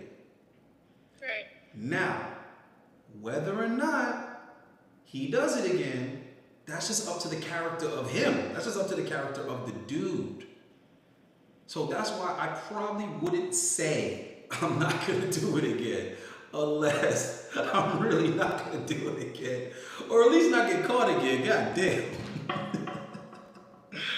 Oh my God.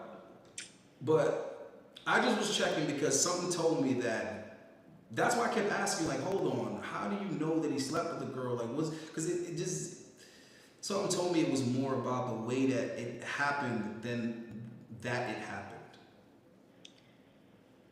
Well, yeah, I mean, I definitely think that would have, because I was going to be, I guess I was open to giving him a second chance in the first place. So if he would have just owned up to it and said yes, this, that, and the third, then I think it would have saved like lack of trust in the relationship, Yeah, but I don't believe in all those chances and shit. I don't believe in all that shit. Oh no, I don't believe in it. I don't believe in it now. That's victim talk. That's victim talk when you be calling it chances and all that. It ain't chances. It's all congruent. It's all the same thing. Like, for example, if a girl does something, right? If a girl fucks up, however she fucks up, I take ownership for allowing that. Right. That's my point. Like it's not another chance. It's you stayed with him. Like that's what it is. It ain't chances. It's a chip. This ain't This ain't baseball. Yeah, so I say that all the time. That's why when you asked me initially about my relationship, I forget what you said, but I said I stayed too long. It was too long. It lasted too long. Right. That's what I'm saying. Because if a girl does something, a woman does something, or whatever, and the guy finds out about it, and you stay with her, bro. There's no keeping score. There's no you give her another chance. You chose to stay with her. You chose to accept it. If you're over here talking about chances and all that other shit, then you didn't accept it.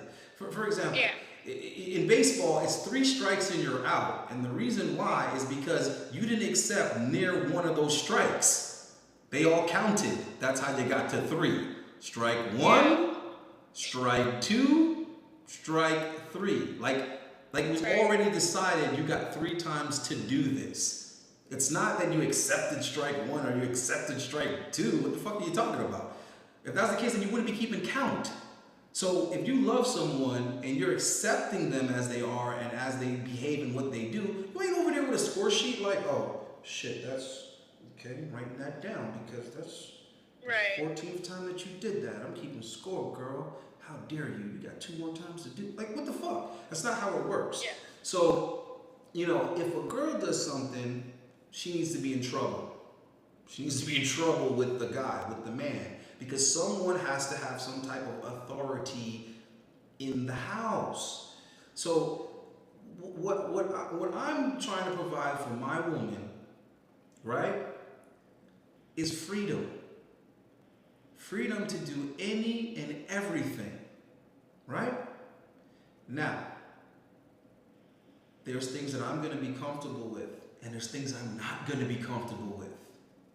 The things that I'm not comfortable with, she's allowed to do them, just not in a relationship with me. I'm not controlling, right? Right. I'm not controlling. I'm not stopping you from doing anything. I'm not making you do anything. I'm just simply saying that I am in the leadership role. I'm in the leadership position. This is my plan. This is my program. If you agree, you with that, you trust me, right? You cooperate with me, not because you understand it, not because you agree with me or you agree with it, but because you respect and want to be with me. And because of that, you are going to go with the program regardless. Because you're not going with the individual decisions that I'm making. You're going with me, right? So if I got a homeboy and he got some issue, he got some whatever, I don't have to agree with that. But I fucks with him. So I got you regardless, my nigga. I'm with you. I'm a ride with you. Even though I don't think that that's how I would handle it, or I don't think that that's what you should do, but you made that decision, you my boy regardless. I'm not gonna leave you out in the cold. I'm not gonna be selective about when I'm loyal to my friends. You see what I'm saying? If that makes any sense. If my boy wants to marry a chick and I don't approve of it, I'm like, yo, bro, I don't know, man. I don't like this chick for you. I don't think this is a good idea. He does it anyway. I'm gonna be right at the motherfucking soup maker. I'm gonna be at the tailor like, nah, bro, my shit gotta be, I'm the best man, bro. You gotta make sure you get me. You know what I'm saying? Make sure you tighten everything up. Get me right, you know what I'm saying? I gotta represent for my boy. I'm gonna be at the wedding. Even though I don't agree with the chick that he's marrying, that's my nigga though.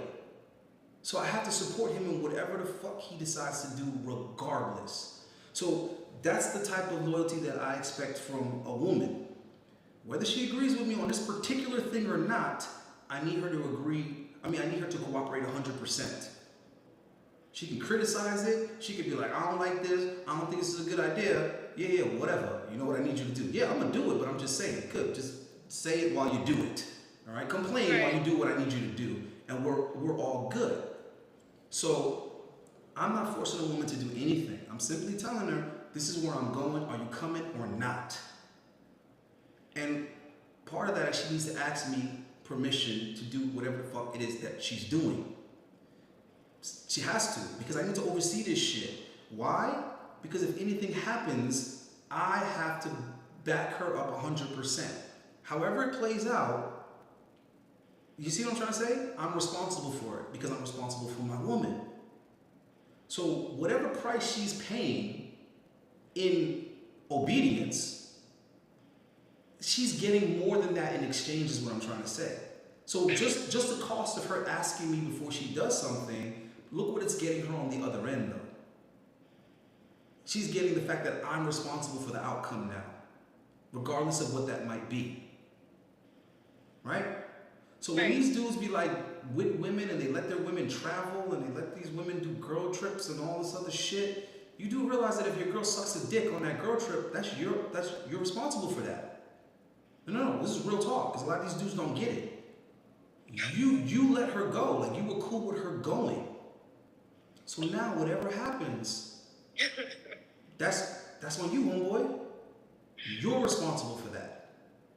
You are. You can't be like, oh no, this lying chick or this unfaithful woman or whatever. It's like, what are you talking about, bro?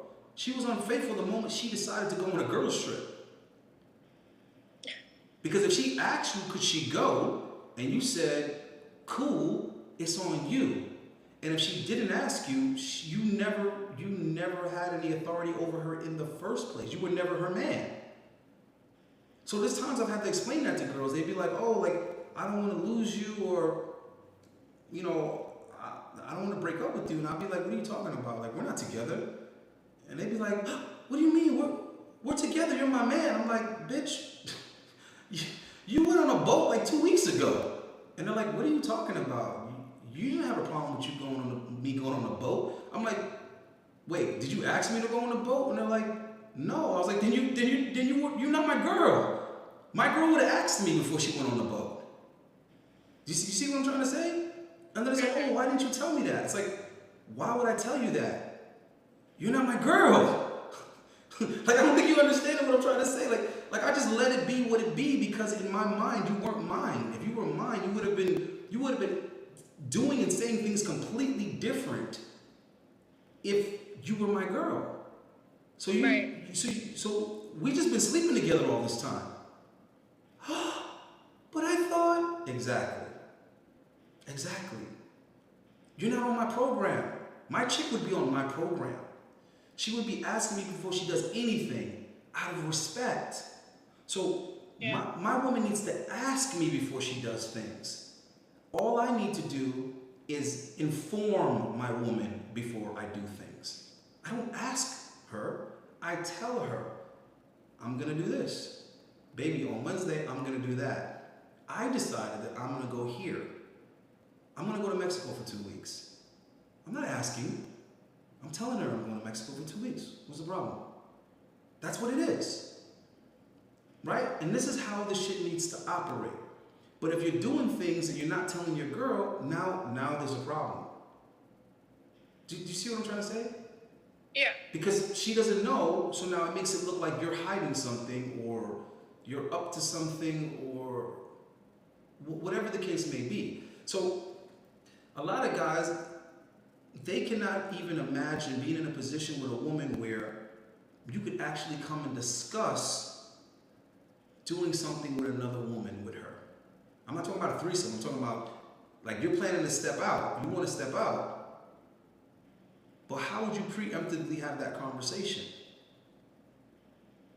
In my mind, I would rather have that conversation than be having that other conversation we were talking about, when you got to admit to your girl that you cheated on her. Right. I would rather have the preemptive conversation. Right? And of course, she's probably not going to like it. She's not going to like it at all.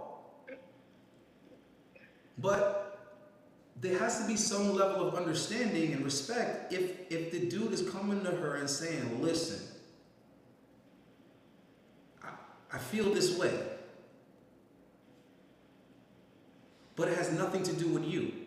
Because if he goes and sleeps with another woman, not only is he going to have to admit it, or not only should he admit it, but the next question is going to be why anyway.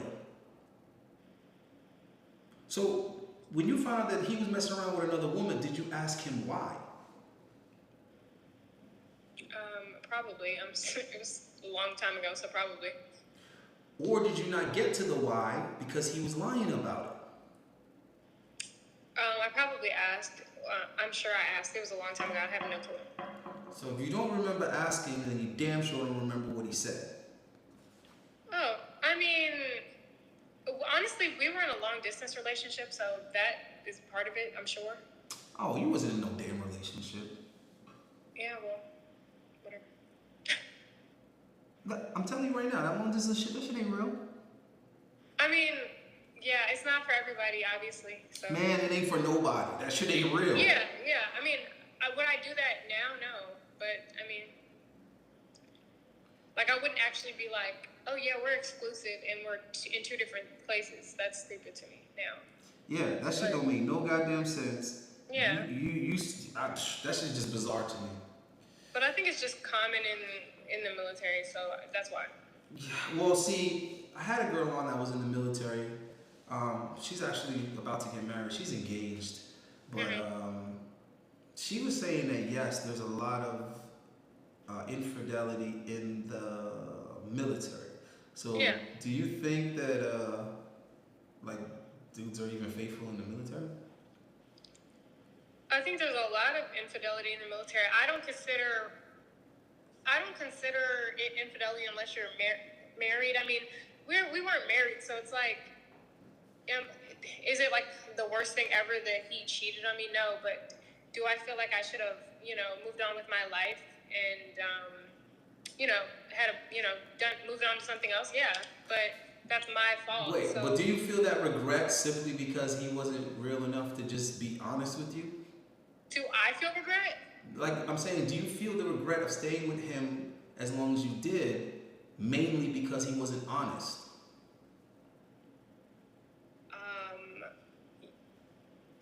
I feel like not being honest is not a good quality. So yeah. I guess. No. What I'm trying to say is like, were there any other issues besides that were really a big deal? Or was that just like the biggest thing? No, well, maybe there were some other issues, but that was probably the main thing that initially made it well, that's what you remember. Good situation. That's what you remember. No, what do you mean? No, I'm saying that's what you remember. I mean, were there other things? Yeah, I mean, it's like personal stuff. I wouldn't really talk about it. Oh, okay. So there was other shit. Okay. I mean, but it wasn't other shit that was like so big. I would say that not being honest is a pretty big deal to me. That's a pretty big thing. Well, yeah, because I mean, that shit blindsides them. Can blindside somebody because you feel like, well, yeah, damn, not being honest is. Yeah, I don't want to build with you, and then I don't know what the hell is going on. Like I don't know what you could be hiding from me. Yeah. I mean, that's a real good way to cause a lot of other issues. Yeah. With a female, because now she starts second guessing everything in the relationship. She starts questioning everything, and she's like, yeah, I don't know what this guy could be up to. I don't know what this guy potentially could do. I don't know if I'm wasting my time with him. I don't know if he's gonna have a whole nother family or something. Like anything can go through her head at that point. Right. Like anything's possible, basically. And women are already afraid of the unknown. Like they're already afraid of like all these things that could potentially happen, even if they're not happening. So I mean, I don't know, man. I think guys really need to consider being honest with chicks all the damn time. And to be honest with you, that's part of why I think we're in such a bad place gender-wise today, is that there's so many guys that aren't honest with women. So many guys that just aren't keeping it real with them. Not even just in relationships. Afraid to hurt women's feelings to the point where they will like, I mean, they just put themselves in really bad situations. Like I've seen people, get their car keyed and, they're not just being honest in the first place to the point where they end up having somebody's basically crazy on their hands doing, committing crimes to them and everything. Yeah, I don't know what KC says that you're capping about. I don't know, man. These dudes are funny to me. What am I capping about? I don't know, man. That's why I said this shit is weird to me, man. These dudes have such issues with women, bro. They got such distrust. It's amazing to me. I mean, I don't even see. I don't know. I can't even think of anything you said that would be worth lying about. Weird. It's really weird. Casey, entertain us, man. Entertain us with what she's lying about. Please tell me, what the fuck is she? What is she capping about? This is real interesting. Maybe she's lying about being 35. That I believe. That I believe. But I don't see what else she's capping about. I think it's a fact. She don't look like she's feeling this. LOL. These cuts, they usually react. No, tell him I'm in prep, and he, you just can't put you can't put words to prep.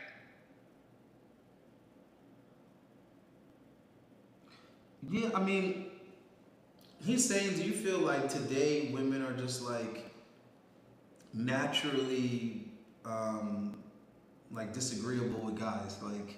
Women believe they have to be defiant to dudes. Like they need to just disagree and say no and not be told what to do. Yes. Yeah, I mean, like you were saying that like you think that guys are just like afraid to hurt women's feelings. I don't even think that's what it is, the main reason. I think the main reason is dudes nowadays put female validation above everything else. Like guys nowadays act like a girl has to like them or has to accept them, or if she denies them or rejects them, it's the worst thing in the world. And it's like, or they don't want to they would rather like pacify a woman than to make her uncomfortable.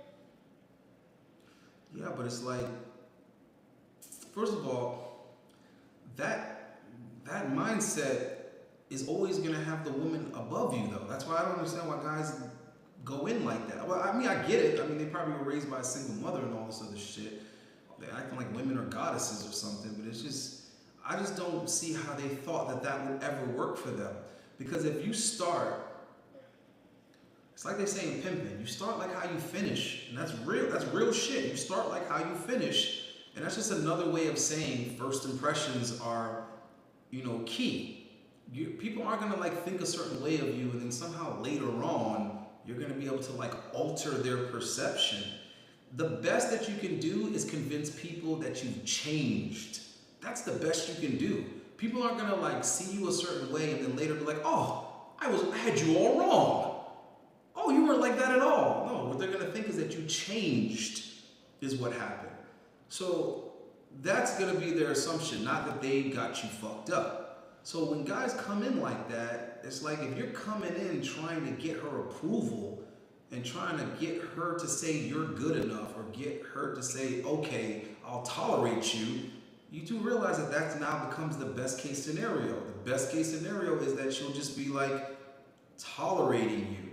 So you want to be in a relationship with a woman that's tolerating you? It's just fucking crazy to me. Like, as a man, you should only want to be in a relationship with a woman if she idolizes you, if she admires you, okay? If she respects you. And it's like, here's the thing. The same way dudes will make certain comments, and my response would be, nigga, you ain't never had a girl. You ain't never been in love with a woman. You've never actually had a real relationship with a woman. I can tell by that comment that you made. You know nothing about this, right? It's the same way that when a woman says, oh, you just want a woman to worship you. You just want to control. It's like, aha. You've never actually been in a relationship with a man that you truly fucking adored and loved. That's what that means. That's what that means. That's exactly what that means, woman. That you've never had that type of dude. You've always dealt with dudes that you're tolerating. You've always settled for guys. Every dude that's been in your life has been a dude you settled for. Because the dynamic between a man and a woman that's going to work is when the woman adores the man. That's it. Now, some of these guys will say, oh, women only want men that are better than them, and women only want men that have higher status than them. And women, okay, if that's the way you want to phrase it, fine. Okay? I would say when she respects the man too. No, that's what I mean, but that comes along with it. Okay. And what happens is, in order for a woman to truly love a man, those components need to be there.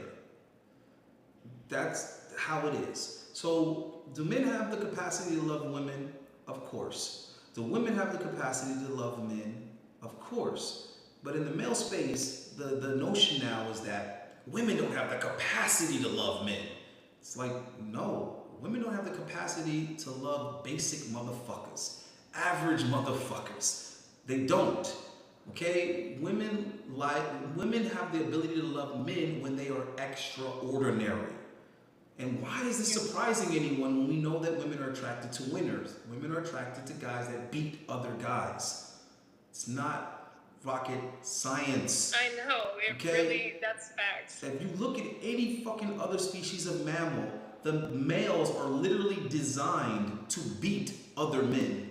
That's how they're designed. They want the dare that has the biggest antlers and can sit there and out ankle another dare.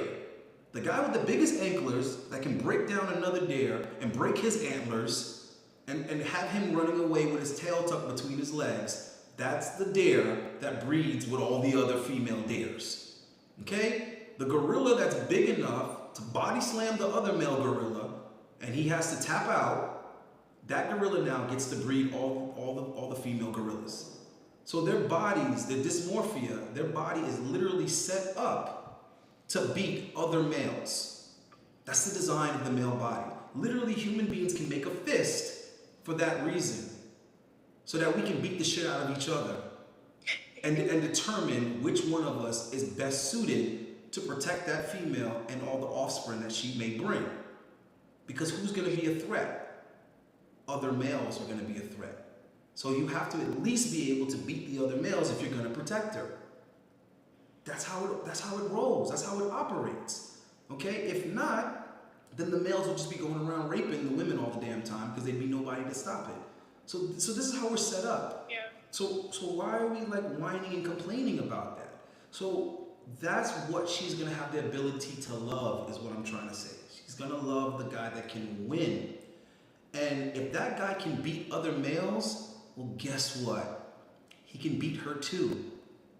So I guess, yeah, women like guys that are better than them. You see how like guys miss the point? Like they went for the hateful, you know what I'm saying, interpretation of it. Like, oh, women just want guys that are better than them. And it's like, no, really, women want guys that are better than you. That's really what it is. That's what you're really butthurt about. You're not butthurt that she wants a guy that makes more money than her. You're butthurt that she wants a guy that makes more money than you. You're not mad that she wants a guy that's taller than her. You're mad that she wants a guy that's taller than you. That's what it is. So when this dude, I'll give you an example of that, how that thinking is backwards. This guy put a comment on the flyer that I posted of you, and in the thing he says, in my opinion, bikini girls are too muscular for me. And that's when I was just like, all right, let me, woosah. Let me take a deep breath here on this one, because I've heard this a million times, and guys don't realize how fucking ignorant this is and how stupid they are when they make this comment. Because I'm gonna tackle it from logic and rationale. Okay, bikini girls are not muscular. Now there's a lot of guys that are probably thinking, Allende, you're simping, you're this, you're that. Shut up and listen. I'm gonna explain to you how right now how they are not muscular, and when you say that, all it does is expose that you don't know shit about shit. The way that I can prove bikini girls are not muscular is that I can take a slightly above average girl in fitness and I can prepare her for a bikini competition in a matter of months, and she can win. Yeah. Now pay attention to what I'm trying to say. You cannot put on muscle in a matter of months. You cannot. You cannot put on muscle mass, nothing significant, in a matter of months. So if I can take a normal woman, meaning she had normal muscle mass, and I can bring her body fat percentage down so low, and then I can manipulate her water the last week going in, it's not that she became more muscular, it's that there's no body fat there or water, so all you see is the muscle mass that she already had. So no, bikini girls are not muscular, but when you lose body fat, you appear to be bigger. That's everyone. When guys drop down, they look bigger. You think the guy is bigger. He didn't get bigger. He just lost the body fat and exposed the muscle that was already there. And because that fat isn't closing up all the tie-ins, you just see muscle to muscle to muscle to muscle. You don't see no space in between it now, because the fat and water is what was in between. making it appear to just be one smooth thing. Trying to explain this to guys is difficult, but not to mention bikini girls don't stay like that. No, I already went there. If you read the comment, I already went there with it. I said, and also, you're having a very fucking ignorant, normie ass perspective because people act like we walk around stage ready all the time. She literally is only gonna look like that for a couple of weeks. That's it. And bikini girls look completely different in the off season. They look completely different after they drank some water and just ate a couple of regular meals, right? Yeah. But more importantly, aside from you not knowing what you're talking about in that comment, when you make that comment, you say more about yourself than you do about the bikini girl. Because what you're really saying is, I have less muscle than this woman. I'm insecure about the amount of muscle I carry as a man. So I'm gonna act like what she has is all of a sudden unattractive. And then on top of that, I keep telling dudes that when you openly criticize women, it doesn't make the woman look bad. It points out that those women are not interested in your opinion because they're not attracted to you. In other words, what I'm trying to say is guys say that as if they're turning down bikini girls. Bro, I guarantee you bikini girls are not interested in you. They're dating guys that do have muscles. Period. So you're saying, what you're saying means nothing. It just makes you sound like a loser. It makes you sound like your butt hurt because you didn't get picked. And then you're trying to make it like your opinion or like preference.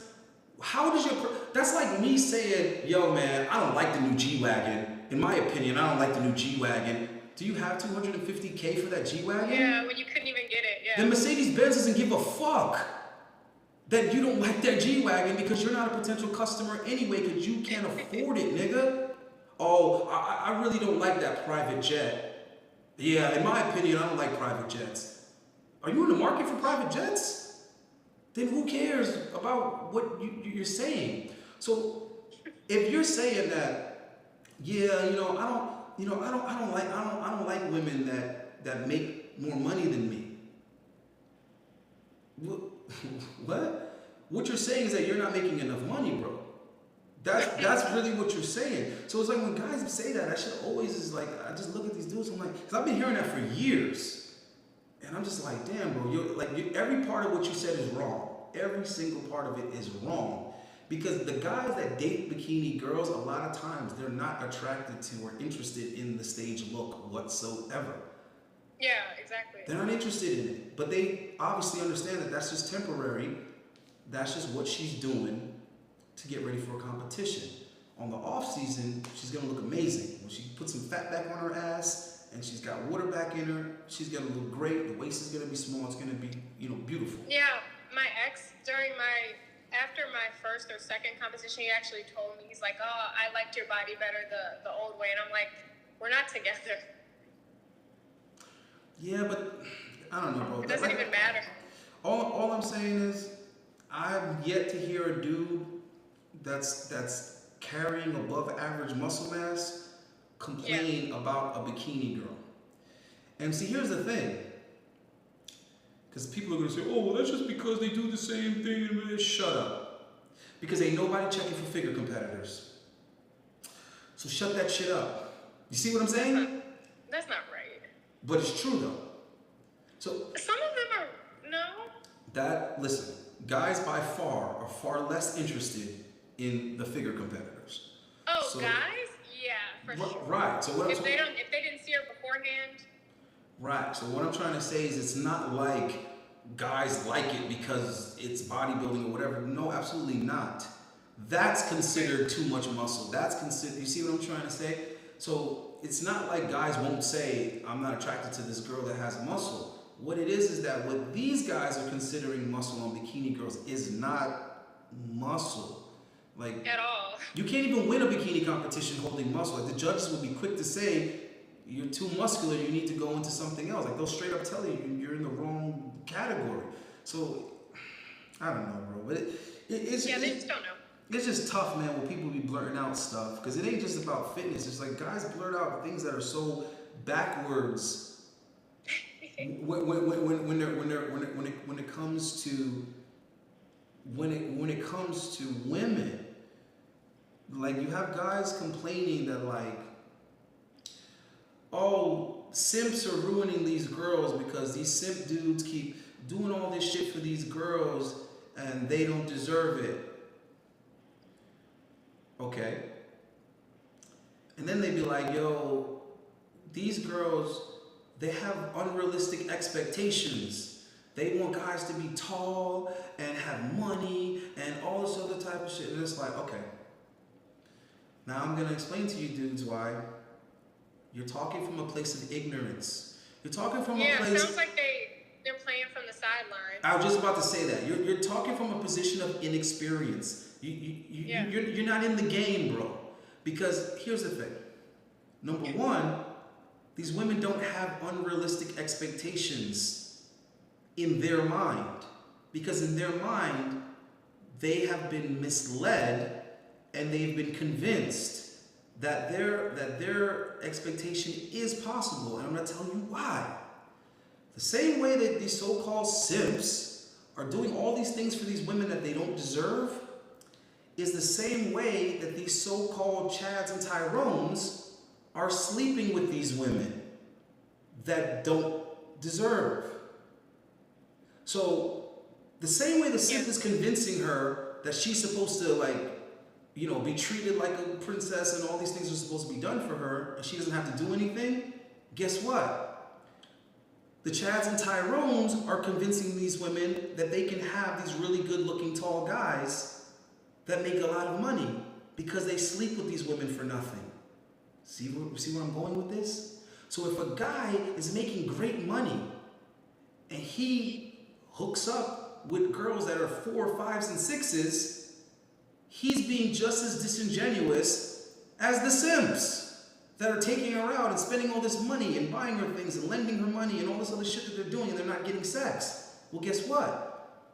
The rich dude had sex with her and she didn't even look that good. So the same way the simp is acting desperate just to have quality time with this good-looking girls, with this woman, oh my God, I just need to go out with a woman and talk to a woman and be around a woman, so I'm going to be desperate about it. Well, guess what? That's the same way that Tad and Chiron are so desperate to get a nut that they're over here sleeping with a girl that they don't even want to see in the daytime. They don't even want to be seen with her in public. But they were so desperate to get a nut, though, that they slept with her. So what I'm trying to say is these dudes are just as guilty. But the dudes that are on the sideline, they only see it from one perspective. They only see it from the victim perspective. Oh, women are so terrible. It's like, it's the other guys that are creating this environment is what I'm trying to say. These women could not think that they could get a 6'2" dude if 6'2" dudes weren't sleeping with below average women. Yes, I agree with okay? that. They also couldn't think that they could secure a dude making over 100K or 6 figures if dudes that made 6 figures weren't sleeping with below average women. That's why they think it can happen.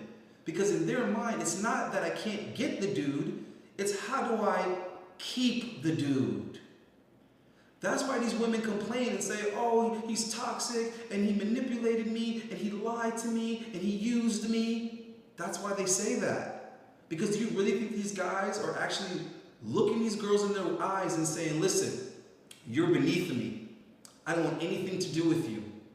But it's really, really late and it's Tuesday and I'm super horny. So I'm going to fuck you, but don't call me because I'm not going to answer. Don't text me because I'm not going to respond. And no, you cannot spend the night. Cool?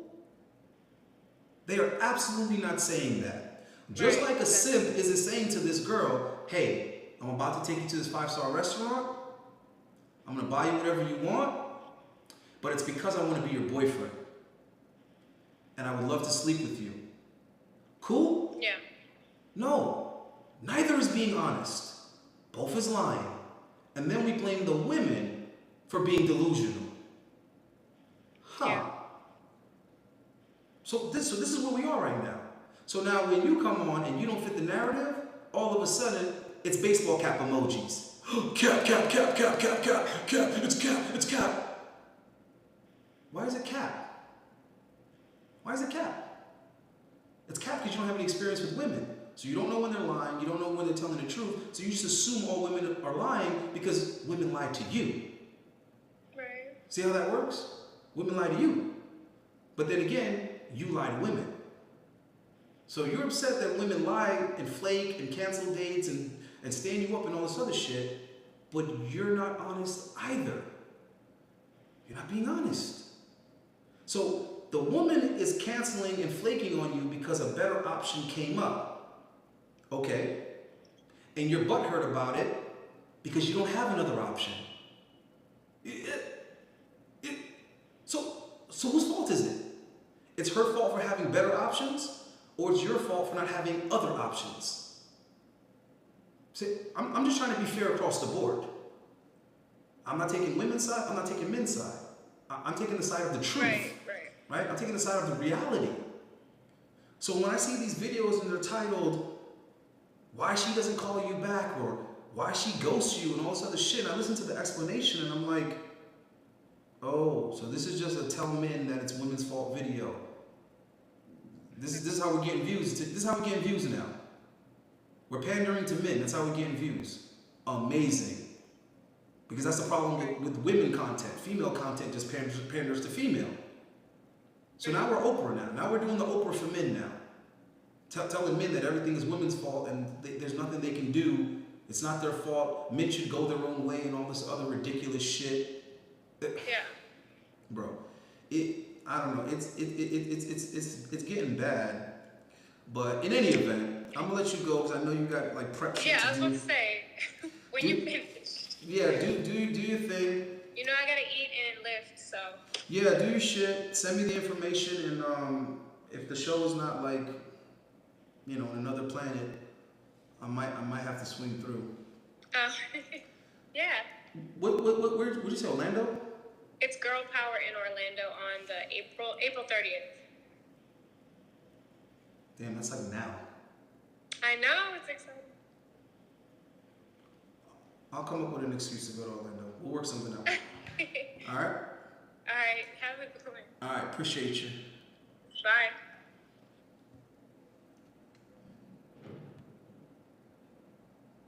All right, guys. I'm gonna wrap it up. We still got some guys in the chat. These nuts. Oh, sorry. These cuts. My bad, though. I thought your name was D's nuts. All right, y'all. There are fit black women out there. I just found one, so they exist. I don't want to hear no excuses. Black women that are in shape, I'd guess that they'd be in the gym. That's probably where you would find them. So maybe that's where you should look if you're looking for one, guys. But all of this, 80% of black women are obese and they're out of shape and all that other shit. That's probably true. But I tell you what, it's not going to be hard to find the 20% that are not. I just told you where they're going to be, in the gym. So we shouldn't even be worrying about where the fat women are. You know, we shouldn't be looking for women in the Wendy's drive-thru. We should just simply be looking for them at LA Fitness, at Planet Fitness. And, well, no, I wouldn't go to Planet Fitness or YouFit because that's where the broke chicks be at. But you understand what I'm saying, bro. Get your asses in the gym, fellas, or anywhere else where progress is made. And that's where you're going to meet people that are trying to also make progress. Really shouldn't be that hard. If you guys are trying to network, go where other people that are trying to, you know, level up would be. That's where you would find them. Go on those forums, go on those pages, go on those platforms, and you will be able to network with other men that are also trying to get right. And all you gotta do is think, where would the type of women that have the qualities you want, where would they need to be? If you think in those terms, I guarantee you, you'll have a better chance of finding them, whether you're approaching them online or you're approaching them in person. Either way, go to where the traffic would bring them, and that's where you're gonna find them. All right. Nah, bro, my bad. I really thought it said these nuts, man. I mean, that means where my head is at with these nuts. Shit. Yeah, nah, dog. Yeah, you know how it is, bro. We gotta bang heads in this motherfucker, cause that's what men are supposed to do. Men aren't supposed to be agreeable. That's why when dudes be all butt hurt when you disagreeing with them, it's like, come on, dude. Like, what the fuck? Taking this shit personal. We ain't supposed to agree on everything. God damn. Shout out to the Tip Network, holding it down, streaming, more and more often lately. So that's what's up. Go check out Tip Network. Show them some support.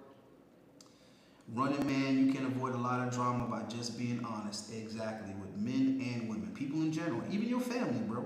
Being honest, bro. I'm telling you, man. Like Jordan Peterson be saying, that shit is going to be discomfort in the short term, but it's a better outcome for everybody in the long term. If you tell people what they want to hear, it's going to be, pleasant in the short term, but it's going to be problematic in the long term. It is what it is, guys. You got to bite the bullet. Things happen. It's just how you deal with the things that's going to matter. You see that Aisha needs a Yah-fearing man with a wholesome dad bod and few options to hold her hand and lead by example. I don't know why he needs to have a dad bod. Them worldly-minded Chads and Tyrone's gonna hurt her further with all those options. Yeah, man, I don't know what dude was doing, bro, but I mean, I don't know. Dude sounds lame to me because, like, first of all, you telling girls that ain't your girl, I love you, that shit's just weird to me, bro. I try to minimize how much I tell my girl I love her. Like, why you telling other girls you love them? That shit's just weird, bro. It's just all over the place. I honestly think that's where he screwed up, was like getting all lovey-dovey and all this other stuff with the other bra. That shit was just weird, bro. A side chick is a side chick, my dude. Like, I don't know. But yo, then again, you guys know me. If the other girl was like girlfriend material, I would have brought her in the relationship. Hey, judge me if you want.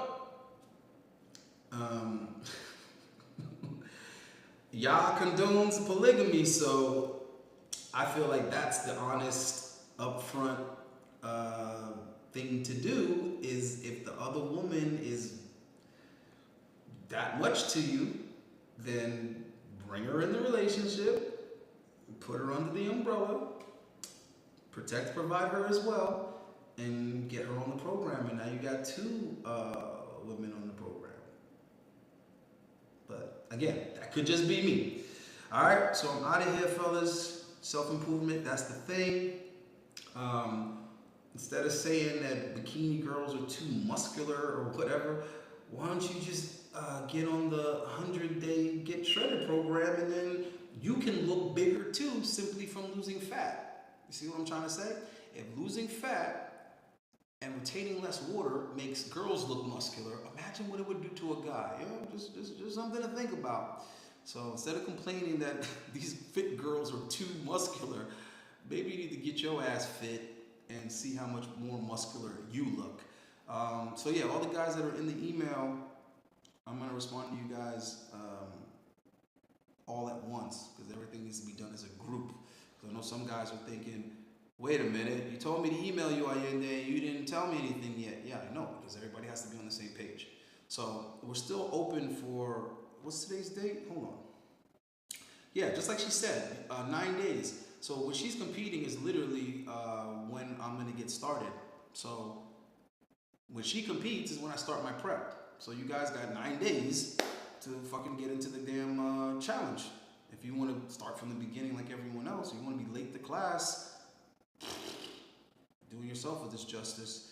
But yeah, guys, so May 1st is when we're going to kick off. That's why I've been eating fucking shit, pizza, and burgers, and M&Ms, because I don't want to look too good when I start. I was already lean. I was starting to look lean and shit. I was like, all right, hold on.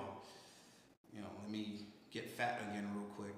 Let me put something on the love handles so that when we start on May 1st, you can see my transformation and how I get shredded, and you guys can participate and get in the best shape of your life, and want to take your shirt off in front of girls because you got abs now and you can see your dick.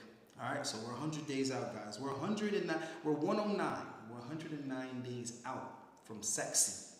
All right, so get on board. The email's in the description as always. Other than that, I'm fucking up out of here. Peace.